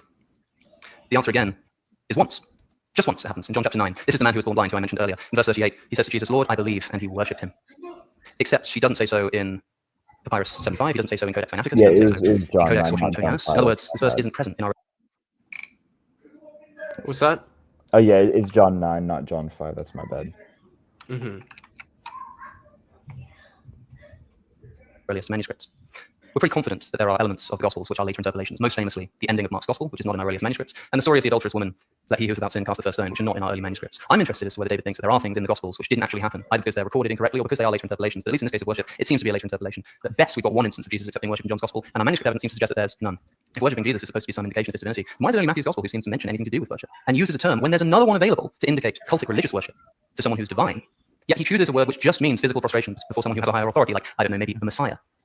Like, the disciples bow down and worship Jesus. At what point do you think they began to get the picture that he was God? They knew that he was the Messiah for a long time, but I genuinely don't know when David thinks they began to realize that this person was God. Do you think there might be an instance of them offering proskuneo worship to Jesus before they fully realized that? I think so, because proskuneo worship is a physical action that's given to people who are of a higher authority. Just to belabor this point, in the Septuagint, here are some examples of proskuneo worship. Lot worships two angels in Genesis. Abraham worships the Hittites. Isaac blesses Jacob to have all the nations on earth worship him in Genesis. Jacob worships Esau. Joseph's brothers worship him. Abigail worships David's servants in 1 Samuel. Saul worships the dead Samuel in 1 Samuel. The sons of prophets worship Elijah in 2 Kings. David worships the temple in Psalm 5. All the people of Israel worship King David in 1 Chronicles. It's the same term, proskuneo. But David wants to suggest that sometimes this proskuneo worship can mean cultic religious worship, even though there's another word available that people use to mean that, but it's not being used in this instance for some reason. I want to know what that distinction is, and how we can know which kind of worship is being given, without simply begging the question and saying that, well, when it's given to Jesus, it's obviously of the religious kind. Otherwise, as far as I'm concerned, this worship point is essentially bunk. Some of you might be thinking, hold on a second, in the temptation in the desert, Satan asks Jesus to worship him. And what does Satan say? You know? He says, worship, it is written, worship God and serve him only. So you're only supposed to worship God. And people say that this is an indication that any worship of anybody other than God would be immoral. That interpretation cannot be the case. Firstly, because it would condemn all of the people that I just listed to be sinners, including the entire Okay, do assembly you of want to Israel. pause this? That can't be it. Let's look again at this passage. Okay, if you pull up my slides, if we just go where we left off.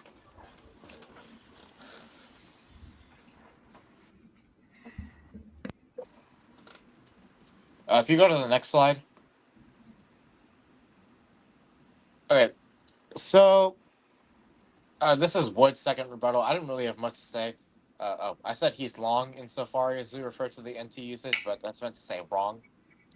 I think when it comes to Luke, Acts, or Matthew, they use proskuneo to refer only to God. But if we're going to like the next slide, we'll see that. Firstly, like his argument is just from silence that laturo isn't only given to Jesus. First of all, it is in Revelation 22:3, which we covered. We can also point to the Old Testament, where whenever Yahweh is worshipped, it's likely being Yahweh. It's likely the Son being worshipped, because the person the Israelites saw in the theophanies was the Son. So, And also, I talked about earlier that like, okay, the concept of laturo, which doesn't inherently mean like religious worship. That's how it's used in like a religious setting, but like in its secular usage, it meant like committed service. And you have that same idea still being applied to Christ when, you know, Paul calls himself a doulos of Christ, as well as other parts of the New Testament. Yep. So now this is the important part where he was talking about his interpretation of Matthew 4:10.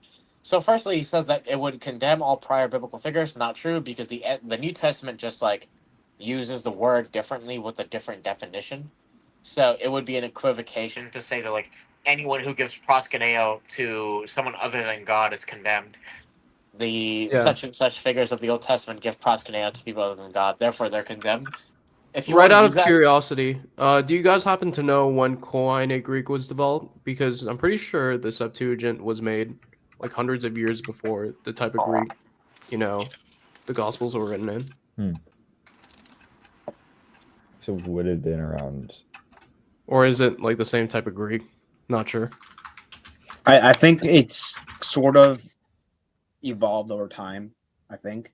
Yeah. I'm not, don't quote me on that, right? I don't know, but I think it was a little different. over time it's just sort of.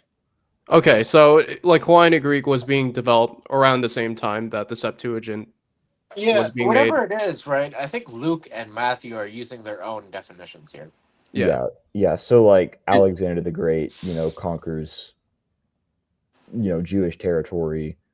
Old Testament gets so Alexander the Great unites everyone under a common language, Koine Greek. Okay, Hebrew Bible was translated into Koine Greek. You got the Septuagint. That language changes as all languages do change over hundreds of years, and then we eventually get New Testament Greek. But it's not like a different language. I mean, it's but still the same. So his argument, right, is going to be that like the word only, like that only qualifies latruro. So it's not that you can only give latruro to God alone, but proskuneo that's not qualified. So you can't make that argument from Matthew 4 or Luke 6, I think it is. The issue is, right, is because Satan only asked Jesus to like worship in the sense of proskuneo. But Jesus responds by saying, "You shall worship God," where he uses proskuneo. But if this can be applied to other figures, then Satan could just say, "Well, Jesus, I'm not asking you to give me latruro. I'm only asking you to give me proskuneo." So the command doesn't forbid it. Now, Satan could say that, right? But clearly that response wouldn't fly because Jesus here is saying that proskuneo can only be applied to God. Whereas under Alex's interpretation, that kind of falls apart. Can I say something I just saw right now? Yeah, go for it.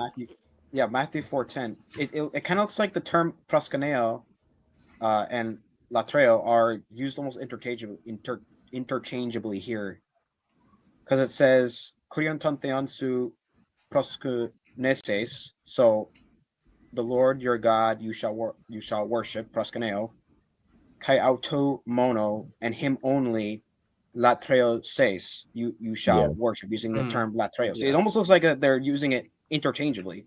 Yeah, I brought that up earlier to talk about how like Oh, you did. All like right, then. proskuneo can both mean like bow down, generally like the physical action of bowing down to someone, but it can also mean like a more liturgical religious worship because it's used. Are you like? Latruro.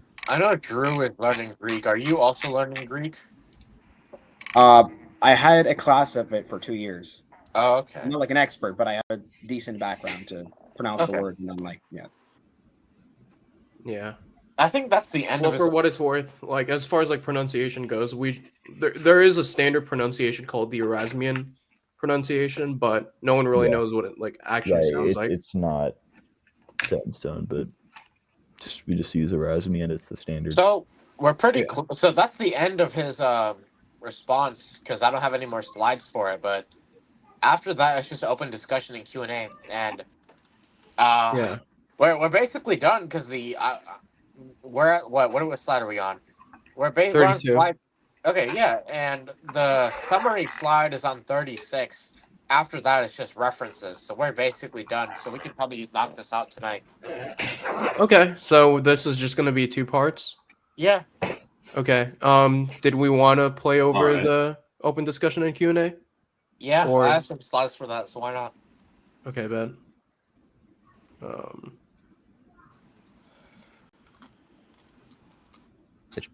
Jesus is quoting a passage, which, by the way, he's actually changed. In the Old Testament, the passage that he's quoting says, "Fear God," rather than worship God. But besides the point, the word "only" here qualifies not the word worship, but the word serve. Worship God and serve him only. Worship here is proskuneo, which we know that Jesus can't be saying only proskuneo towards God, because all of these people, including people that Jesus talks about himself, are offered proskuneo worship. Indeed, proskuneo is worshipped. It's promised to all of you in Revelation. So we know that he can't mean only worship God in that sense, but only qualifies the word serve. Worship God and serve him only. What is the word serve? Which Greek word is translated in the passage to serve? Does anybody know? Latruro, cultic religious worship. So this is a reaffirmation of the point. The proskuneo worship is fine. But latruro worship is something special that can only be given to God. The key text here is James Dunn's "Did the early Christians worship God?" And as he rightly points out, there is no talk anywhere once in the entire New Testament of latruro worship being offered to Jesus. Why not? Yeah, so we already covered that, basically, right? Just to kind of reveal what we already talked about. It's like, okay, so you have like 2 different types of proskuneo. So you have like a cultic religious form, but also like just a physical act of bowing down. So just because you have like, say, someone bowing down to King David, that doesn't mean they're like worshiping him, like offering, the cultic religious devotion to to David. You have to distinguish based on context. Like, okay, is it like a cultic religious kind of worship? Is it worshipful bowing down, or is it just like respect? But also, second thing is that I think we already talked about this earlier, that even though you don't have laturo being used of Jesus, with the exception of in Revelation, which we already talked about, even though you don't have like the word used of him, which it's not like a super common word, so that's not like a knockout point or anything. It's not a very common word. Even though you don't have that specific word used of Jesus, the idea is still there, because like I said, that laturo in its secular usage just refers to like a committed form of service. And you have that in the New Testament elsewhere, where Paul calls himself a doulos of Christ, a slave or a servant. Yeah. All right, we can continue. I mean, yeah. So it's just open discussion now. So we'll see. That concludes Alex's second rebuttal round. We're going to move to open discussion. All right.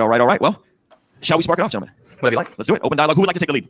Well, I have some questions, perhaps, to ask David about his position on Jesus' relationship with the Father, with particular regards to the authority that he derives from the Father. So, one question, for example: why do you think that Jesus prays before raising Lazarus from the dead?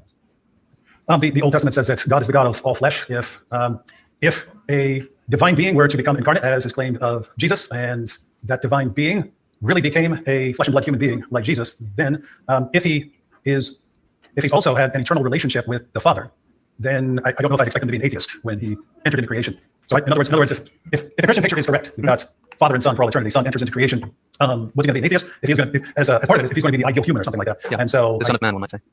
As far as what Jesus is going to do, you would continue the eternal relationship that you've had with the Father, and you would do that through prayer. So What I mean to say is, I don't know if I 100% agree with David's answer here.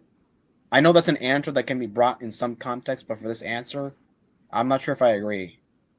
So, okay. If you pull up my slides, I actually have something on this, because basically what he's pointing out is like Lazarus, before he raises Lazarus, Jesus submits prays, to the right. Father, right? He says that he says that the authority to do this is given by the Father. David Wood explains this in terms of the incarnation, but like that's not necessary, because the monarchy of the Father basically says that the Father gives the divinity to the Son from eternity past. So, the other thing, you like the persons do not act separately; they act in unity. So that's another thing you can argue, and I think that might be a better point to argue than Jesus becoming flesh. God's the God of all flesh, and Jesus wouldn't be an eight. Like I think that's a stronger point to make. That's just I feel like he's kind of just assuming the eunomian premise, where he's saying that, oh, Jesus receives authority, therefore that authority like isn't part of Jesus having the divine essence, I guess you could say, or like that authority isn't due to Jesus having the divine essence because it's received. Like, that's just a eunomian premise. I don't agree with that. Like, I there's no reason to take this view that you have to be unbegotten to be God. But since we're like at the end, you could play this.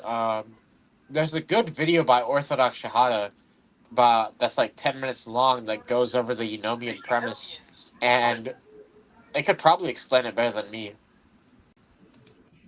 Gotcha. Did you want me to link that in the description, or do you want me to like actually play it, or? I put it in the chat. If anyone Okay. wants to watch it, if you want to play it, or what do you? If they're fine with it, go ahead.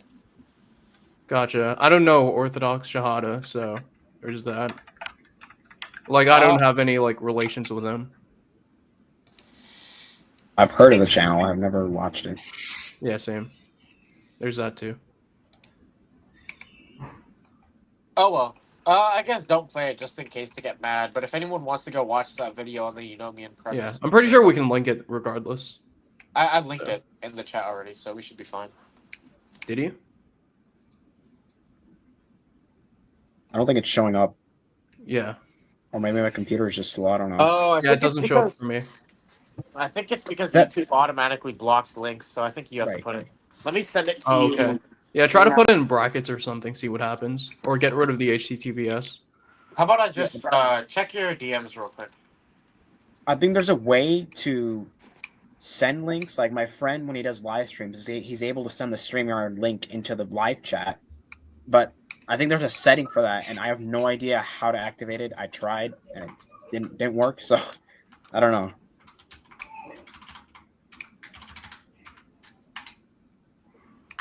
All right, there you go. I sent you the link, so you can just there you go. Now There we I go. can see it. Oh, you just put it. Okay, yeah, brackets, cool. Yeah, if you put it, I think Apollos has to put it since he's the owner of like the channel. But if anyone wants to go check that out, that's a good breakdown of the Eunomian Paris. And I'll link it again in the description. Yeah, but as far as like what Alex is going to bring up in the open discussion Q&A, anything else we want to go over in the slide, or do we want to go back to the debate? Let's see. The next thing he brings up is the Lord of the Sabbath thing, which I don't think he makes that good of an argument for it, but we'll see why.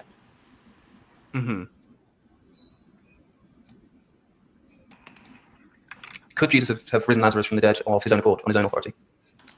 I suppose, yeah. Suppose. Because all authority has been given to him. Given to him by God, right? Which the way that I read that is that the Father has delegated the authority that is rightfully his to Jesus. And it's often said to me that Jesus raising people from the dead of his own authority is actually an indication of his divinity. Because we have Old Testament passages of people raising people from the dead, like Elijah and Elisha. And the point is always made that, well, they pray before they rise from the dead. Jesus doesn't pray. But before he raises Lazarus in John chapter 11, he looks upward and says, Father, I thank you for having heard me. I know that you always hear me, but I've said this for the sake of the crowd standing here, so they may believe that you have sent me. And when he says this, he cries out with a loud voice, Lazarus, come out. So Jesus is not only praying before raising Lazarus, but also saying, I always do this. Just I'm doing it right now publicly, so there's no confusion that you're the one who sent me to do this. So the authority is both his own and it's received. So Jesus has the power, but that power is also received from another. Whereas with like the prophets in the Old Testament, it's only the case that they're instruments by which God does things. They don't actually have like God's essence or God's glory. Whereas with Jesus, the portrayal we get is that it is the case that the authority is intrinsic to him, despite that being given to him. So, for example, I have my human nature, but that human nature is communicated to me by my parents. Yeah, I also think it's worth talking about that there's a difference between, just being brought up from the dead and resurrection. So, just for like some background in like Jewish eschatology. I don't know if you want to call Lazarus a resurrection. It's more I don't, and I'm going to connect this to a different passage in a second. So, and I think that David Wood does fail to do this, but just for some background. Actually, before you do that, can I say one thing quickly? Yeah. So when David Wood says that, like when he says that Jesus could just give life on his own without the Father's authority, depending on what he means by that, he could fall into implicit polytheism and he would be wrong, or he could just be phrasing it very poorly. Because the way he sounds, like it's kind of like you could have the Son doing an operation through his divinity that the Father doesn't do, but all external operations of the Trinity are shared between the persons. So every operation that Christ does in his divinity is done by the Father, because operations are inseparable. So this idea that Jesus could raise Lazarus on his own authority without the Father is just nonsensical. And in fact, if you look at the early Christians, what they'll say is, so for example, Gregory of Nyssa says this, is that the unity of action in the Trinity actually grounds monotheism.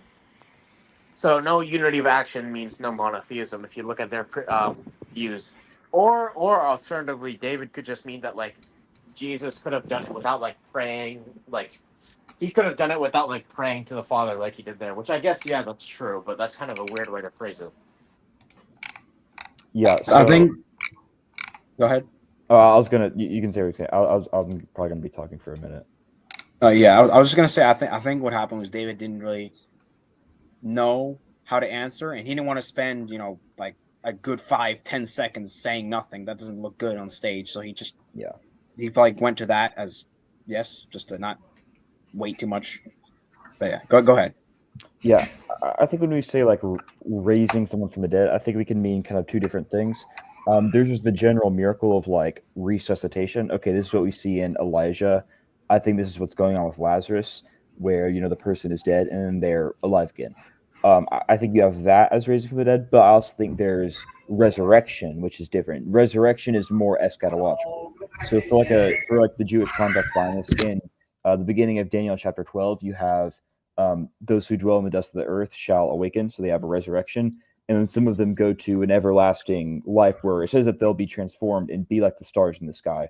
Okay, that's deification, that's theosis. So they'll be like the stars in the sky. Their body is transformed. They're glorified in a sense. You also have this in 2 Maccabees chapter 7. So for context, 2 Maccabees chapter 7 is so like Antiochus Epiphanes, raised Jerusalem, makes Judaism illegal, and then you have these 7 brothers that are martyred. And each of the 7, not necessarily each of the 7 brothers, but a lot of the brothers before they're martyred, they give, in a sense, they give a little speech before they're martyred about how, like, on the last day, God will raise us up from the dead and we will be given everlasting life. So you have like a general raising from the dead that just means resuscitation, but you have an eschatological resurrection from the dead that would happen on the last day. And the Lazarus episode is the former. It is not. It's the Lazarus miracle is the kind of miracle that like Elijah could do. But what's interesting is that Jesus, so Jesus in John 6:40-44 says that I will raise people up on the last day. So Jesus is the one who performs the eschatological resurrection that was more significant than just Elijah raising up someone from the dead. Okay, Jesus' resurrection on the last day is more significant. It was the kind of resurrection that was talked about in Daniel 12 and 2 Maccabees 7, which is interesting because in the case of 2 Maccabees 7, it says that God will raise us up on the last day. So Jesus is the one acting as God, raising people up in the eschatological resurrection, not just what Elijah did. Okay, that was different. Okay, Jesus is doing God's eschatological plan by raising people up from the dead on the last day. Okay, does that make sense? Yeah. Yeah. All right.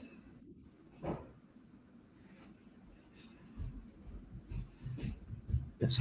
And so, even in instances where Jesus appears to perform miracles of his own accord, such as calming the storm, or indeed raising other people from the dead, like the widow's child, he tells us here in John's Gospel that he always is in communication with God beforehand, but right now he's saying so publicly, so that people will know that he sent him. Why does Jesus need to pray before he raises Lazarus from the dead? This is the exact same chapter where Jesus declares himself the resurrection and the life. That's right. And it's in the same book where Jesus says that he's the one who raises the dead at the resurrection. Everyone who's in their graves will hear the voice of the Son of God. Yeah, there we go. Yeah, so if you're thinking that when we talk about Jesus, I just said there we go. Yeah, the Jesus raising up. we're thinking of him as some rogue deity who does things on his own. That's basically the entire meaning of John chapter 5. John chapter 5 is basically one response to this. Jesus heals on the Sabbath, and this freaks him out because they say, "Hey, what are you doing?" He says, "Well, the Father's working until now. I'm working too." Yeah. And so since the Father's working, I get to work. You all don't get to work. I get to work. And then they accuse him of claiming to be equal to God. And then he explains it. That it's a verse that Muslims use. He says, "By my own self, I can do nothing." But if you look at what he's saying, it's I can do nothing separately from the Father. But that's the same chapter where he claims that he's the final judge, where he claims that he's the one who raises the dead at the resurrection, and he explains it and says, "For the Father judges no one, but has given all judgment to the Son, that all may honor the Son, just as they honor the Father." The only way you honor the Son, the same way you honor the Father, is if they have the same nature and attributes. You wouldn't honor anyone else like you honor God. Interesting. Do you And so Jesus is saying that the reason he's the one who judges everything is so that we honor him the same way we honor the Father. Do you believe the Father has a distinct loving relationship to the Son compared to the loving relationship he has to all of us, say? Yep. Because I've heard you make this point before, that he says that it's that word "as" is quite important. What you just said, so that he will honor, so that they will honor me just as they honor the Father. That word "just as" is kathos, which I mentioned earlier. That's also used when Jesus says, "So they will know that you have loved me just as you have loved them." So if we're going to be consistent in my usage of the term here, if Jesus is saying that they will honor you just as you honor the Father, then the loving relationship has to be treated in the same way, right? I think you could say, I'm trying to think, if you say that, I can say I love this person just as I love my wife. And yeah, you're right. I can say, well, I just mean I love both of them, but not even, I wouldn't necessarily be saying I love that person exactly as I love. That's why there are 2 words in Greek. That's why there's like a word. No, I'm fine. I'm talking about, you have to interpret words in context. Yeah. What's the context of this? It's Jesus claims that since the Father's working, he's working also. Mm-hmm. And it's interesting because the discussion among the rabbis was, does God work on the Sabbath? Yeah. And so Jesus is working, so God works on the Sabbath because he's upholding and sustaining the universe, therefore I get to work on the Sabbath as well. And then, hey, you're claiming to be, they think he's claiming to be another God. And he clarifies, no, by myself I can do nothing. He points us out, and in this context, he's the final judge. And so you will honor the Son just as you honor the Father. There in context, it would be very strange to say, well, I just mean honor me in some sense like you honor the Father, but not in that way. The Old Testament, Yahweh is the one who sets up his throne to judge. Jesus is the one who says all judgment is given to him. Yeah. And so if all judgment is given to him, and keep in mind, the Old Testament says Yahweh is the one who's going to judge. And you're saying, yeah, but it's given to Jesus. Yeah. And he says it's so that we honor him the same way we honor the Father. Yeah, okay, so I want to talk about the Sabbath moment because this is quite important. This is in John chapter 5 as well. This whole episode sort of hinges on the idea that Jesus is working on the Sabbath. He says, my Father is working, so am I. So your interpretation of this is to say that, oh, my Father in heaven, that is God, is working on the Sabbath, so am I, therefore I'm God. This story of Jesus working on the Sabbath is reported in multiple Gospels. In Mark's Gospel, when he's found working on the Sabbath, and the Pharisees say to him, this is Mark chapter 2, look, why are they doing that? That which is not lawful on the Sabbath. What does Jesus say in response? Have you not heard what David did? Have you not read what David did when he and his companions were hungry and in need of food? And they enter the house of God and take the food which is not lawful on the Sabbath. So Jesus justifies his breaking of the Sabbath by referring to another human being who also broke the Sabbath. He then tells us that the Sabbath was made for mankind and not mankind for the Sabbath. A very famous quote. Real quick, if we're going to go over the whole thing, it looks like at 2 times speed, it's going to be 30 minutes. So do we want to do that, or do we want to just like summarize the main points that you guys wanted to talk about? I'm fine with going for that long. I might head out here in a minute. I don't know what else do they cover. I sent you the script. So basically, he covers the Sabbath thing. After that, Yeah, I'm like, I not want as to get into that knowledgeable because I don't on think this he makes on a the clear Sabbath argument. thing as much as you all probably.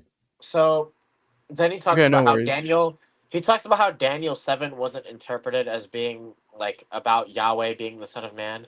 Then he talks about how two powers theology is late. Really? Yeah, and then I have like a summary in my notes, and then I just go Is through he aware references. of like Philo Do you want to say that for that? in the Logos? Do you want to? How about this?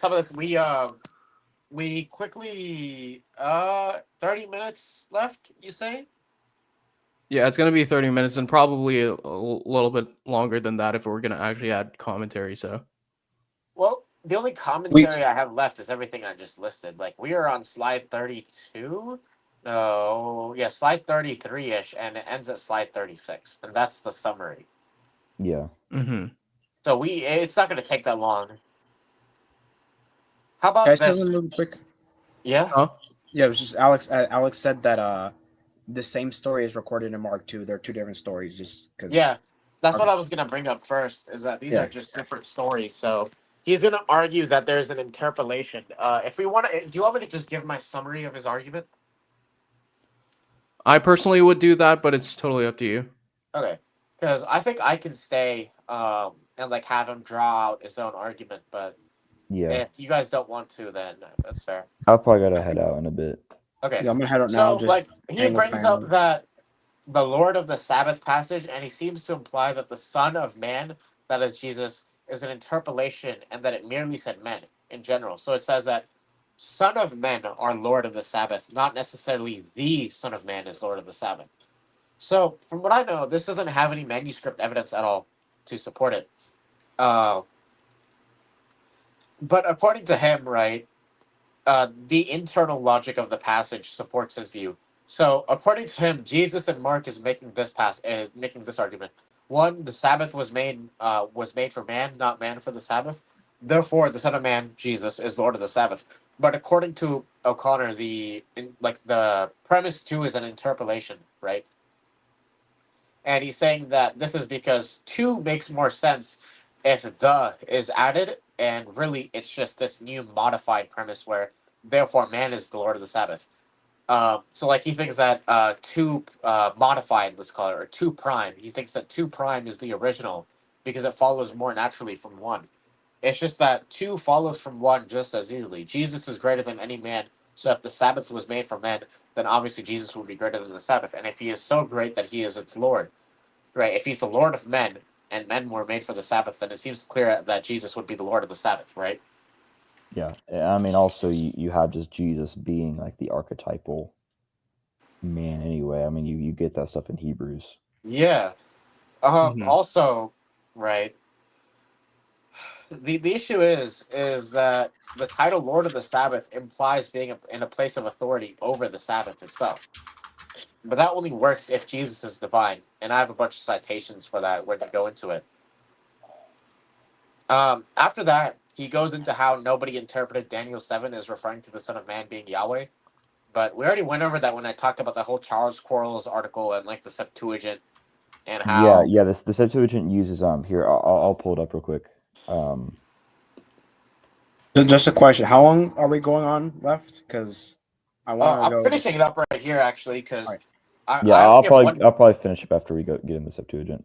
Then yeah. Well, there's just one more thing after that I have to comment on, and then I have the finishing slides with like the references and everything. Yeah. So the Septuagint of Daniel 7 says, "A being like a son of man came, and the Ancient of Days was present." But in the Greek, there's and a being like a son of man came, and hosts the Ancient of Days is present. Now the word host means like or as. So it could also be translated a being like the Son of Man also as the Ancient of Days was present. Yeah. So Yeah, that's really interesting. I actually did not know that. Until yeah, last so that's time. what Charles Quarles points out. So that just kind of proves them wrong about the whole nobody interpreted Daniel 7 that way. Now, finally, this is the last bit of commentary I had in my script or notes. It's that if you go to the next slide. Hey, look, Big John Steele showed up. Hey, No Big way. John Steele in the house. Let's go. Yeah. let's go. I came on as one of his episodes when we did the Mhm. review of the debate I had against Craig McNeil, Oh, FTFE. Yeah. So there's I like that. his channel. Yeah, for sure. Convinced me to leave Christianity and stuff. Look, I was like, I wonder if we should like host those lives, but the issue is, right, is that we don't have enough followers to do it, so Right. that's why we can't. Yeah. Well, Yeah, from what I- I'm observing so far, and this might be just because we're like emerging fan bases, but as far as I can tell, doing live streams is so much more efficient when it comes to like getting subscribers. Yeah. Also, do we So- want to like Yeah. get Big John Steele on the like StreamYard, or If he wants to, here I can if he send wants a. to, yeah, sure. Yeah, do you want to Boy. join? Here you Oh, I go. was gonna say, have you guys seen? I don't know. I saw the clip from Discord, but there was a clip of an elderly woman joining Big John Steele's stream, and then she says, "There's no good reason to leave Christianity. You shouldn't." It was so wholesome, and he was like, "Yeah, that's Yeah. that's the catch."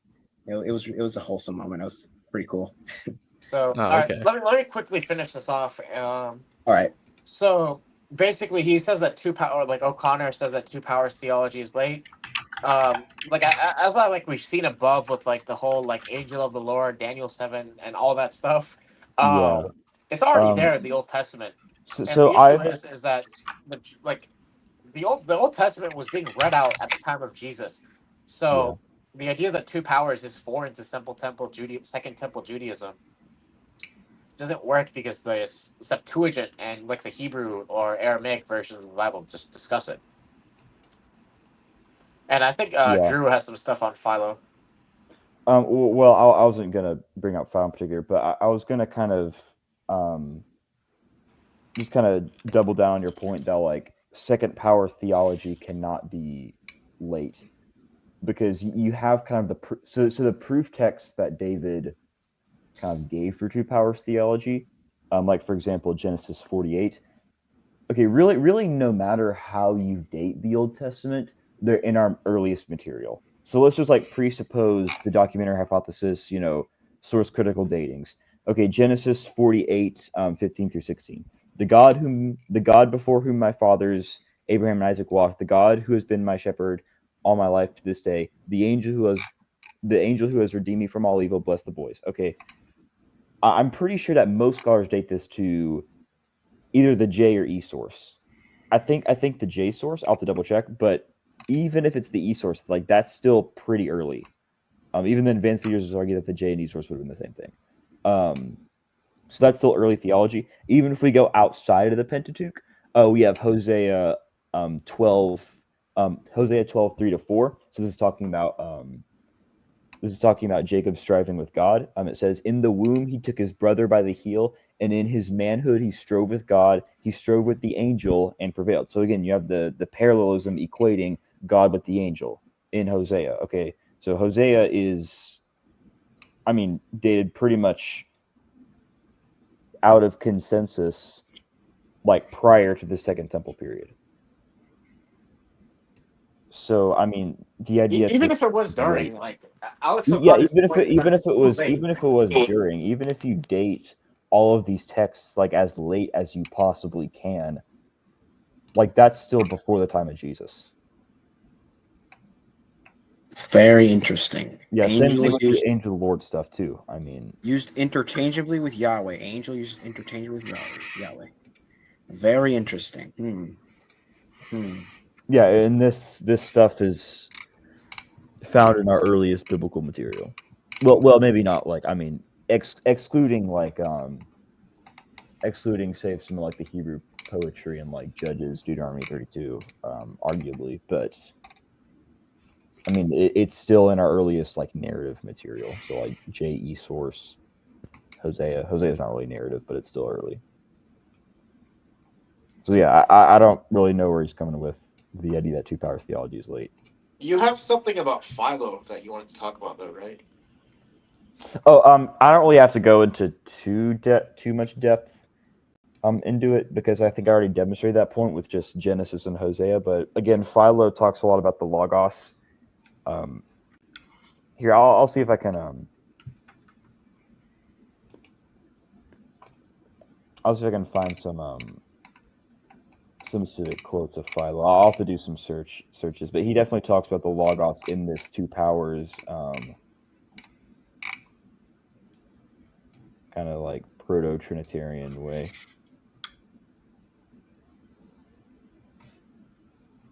Yeah, do you want me to try to find it, or? Yeah, you can just like leave a comment. Panel would know what you're talking about, but it might be confusing for some of the viewers. Huh? What are you saying, external?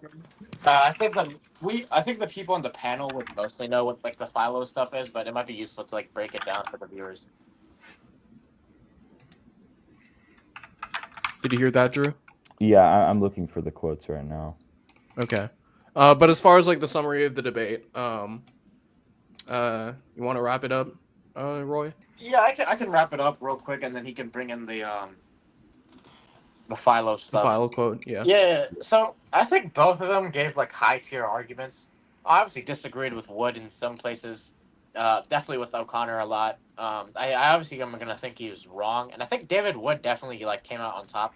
But I think O'Connor definitely put out like high tier arguments here. I really like how they went into the Old Testament a lot. I feel like they should have focused more on that than like New Testament, because that's probably more important. Wood had limited time though, so he couldn't cover everything. If you want like a good but not exhaustive list of literature that covers this, just go through the citations I have. So if you go to the references, it should be the next slide. Yeah. So, Barber's book is going to be a pretty recent one, just on historical Jesus stuff.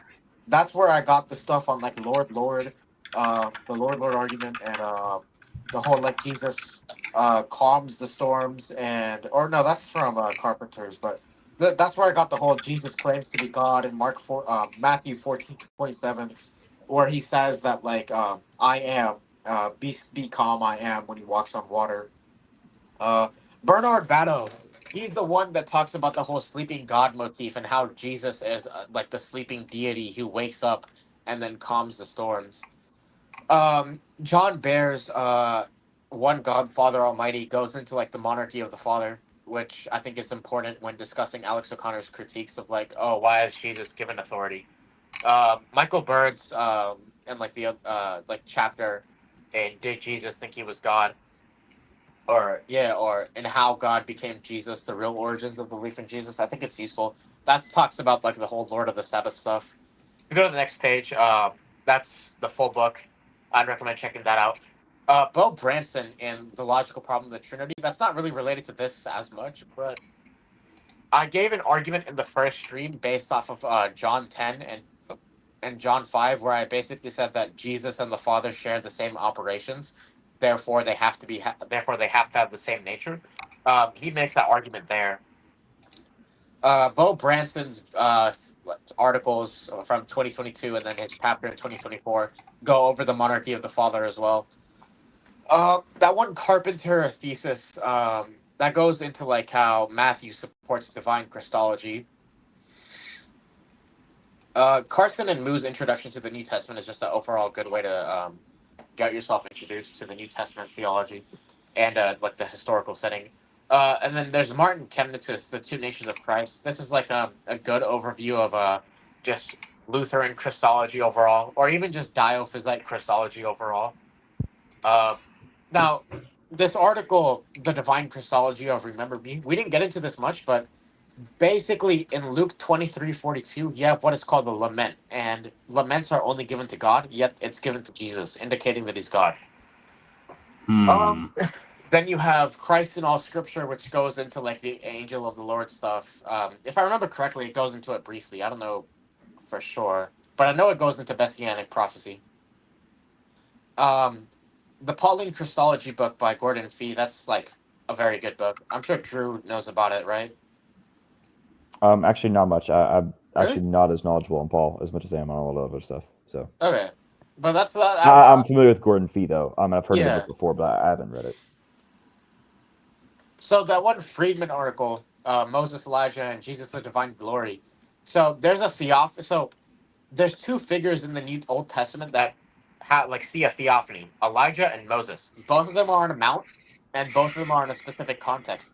What's interesting is that in Mark, that exact context of like having a mount is like repeated, and then you get Moses and Elijah on one side again, but this time the like object of the theophany, the person who is like God being represented, isn't the Father, it's Jesus, which means that them seeing Jesus is the same as them seeing a theophany, which indicates that he's God.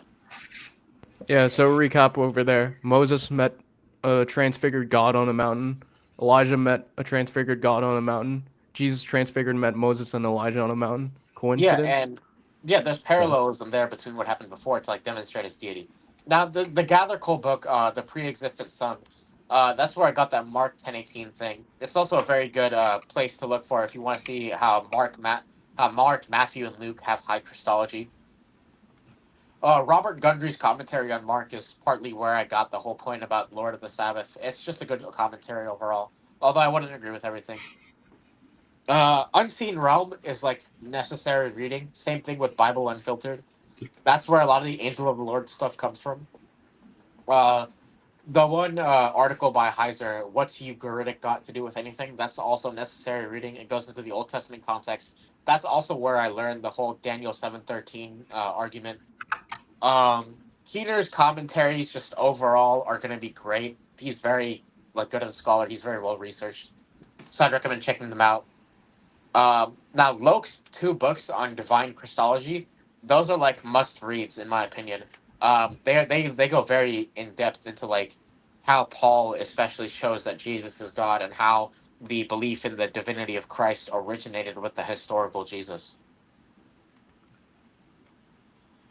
Finally, we have McGrew's book. I mentioned that and Petrie's book. That when O'Connor at the start mentioned how John is unreliable.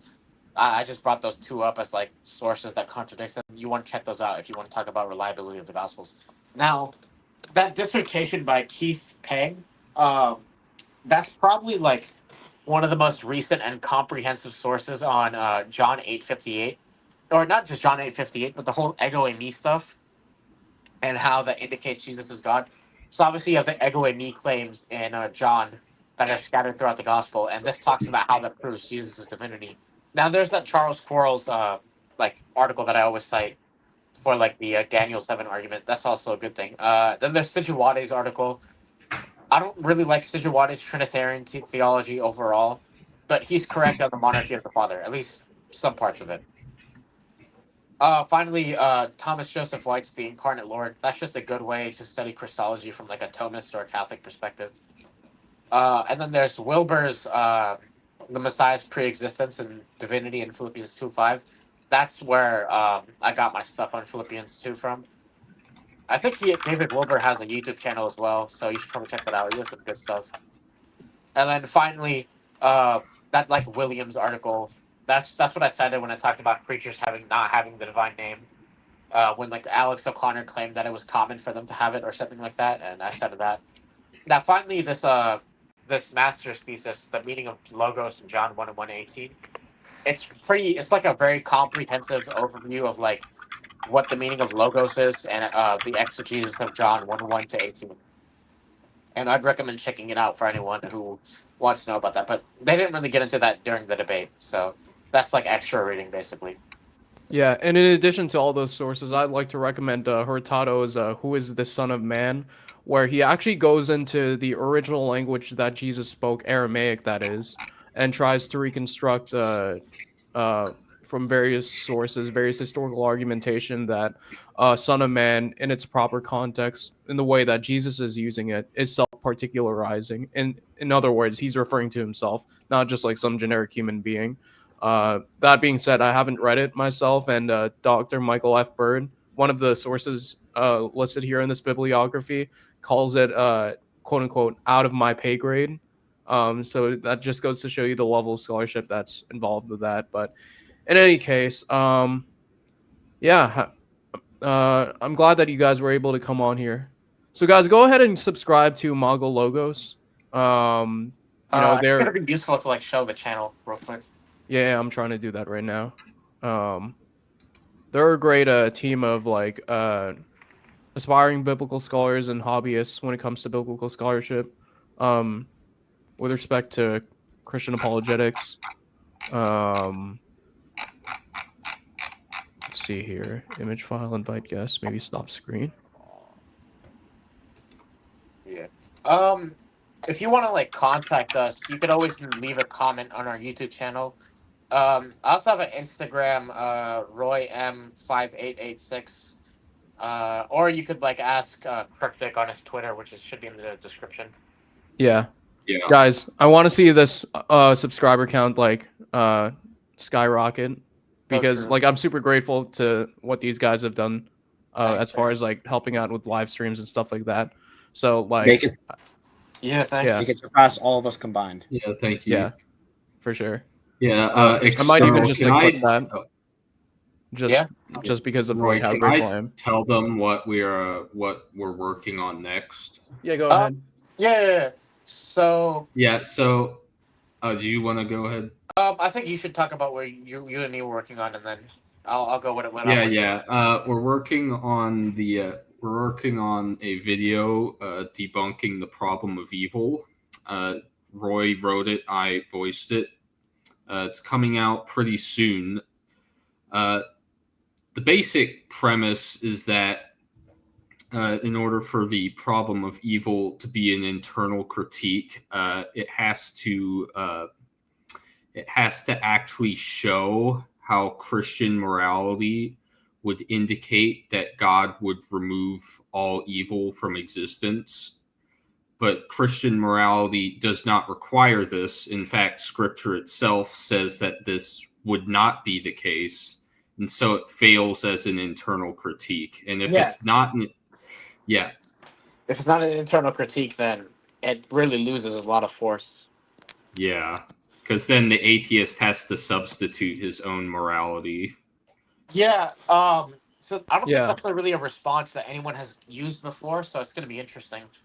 So far, we have a video on something called the logical problem of the Trinity. That's like a complicated philosophical topic. I don't have time to get into that right now. We have a video by Sam called "What Scripture Was Paul Citing in 1 Corinthians 15:4," and he argues that he's citing from Leviticus. Then Sam made another video called "Does Romans Teach Adoptionism?" All right, actually, you should pull up the channel. Like on I had it up earlier, but okay. Yeah. But in any case, have... I'll link you guys in the description. I'm pretty sure it's already linked. Thank you guys for watching, and I'll see you next time in whatever project comes our way. All right, we'll see you, man. See you guys. Thank you. See ya. You made it to the end of this video. If you enjoyed it, please hit like, subscribe, and that notification bell for more content. Got questions or ideas? Drop them in the comments below. Until then, next time, thanks for watching. This is Patrick Boy Paul signing out. Peace.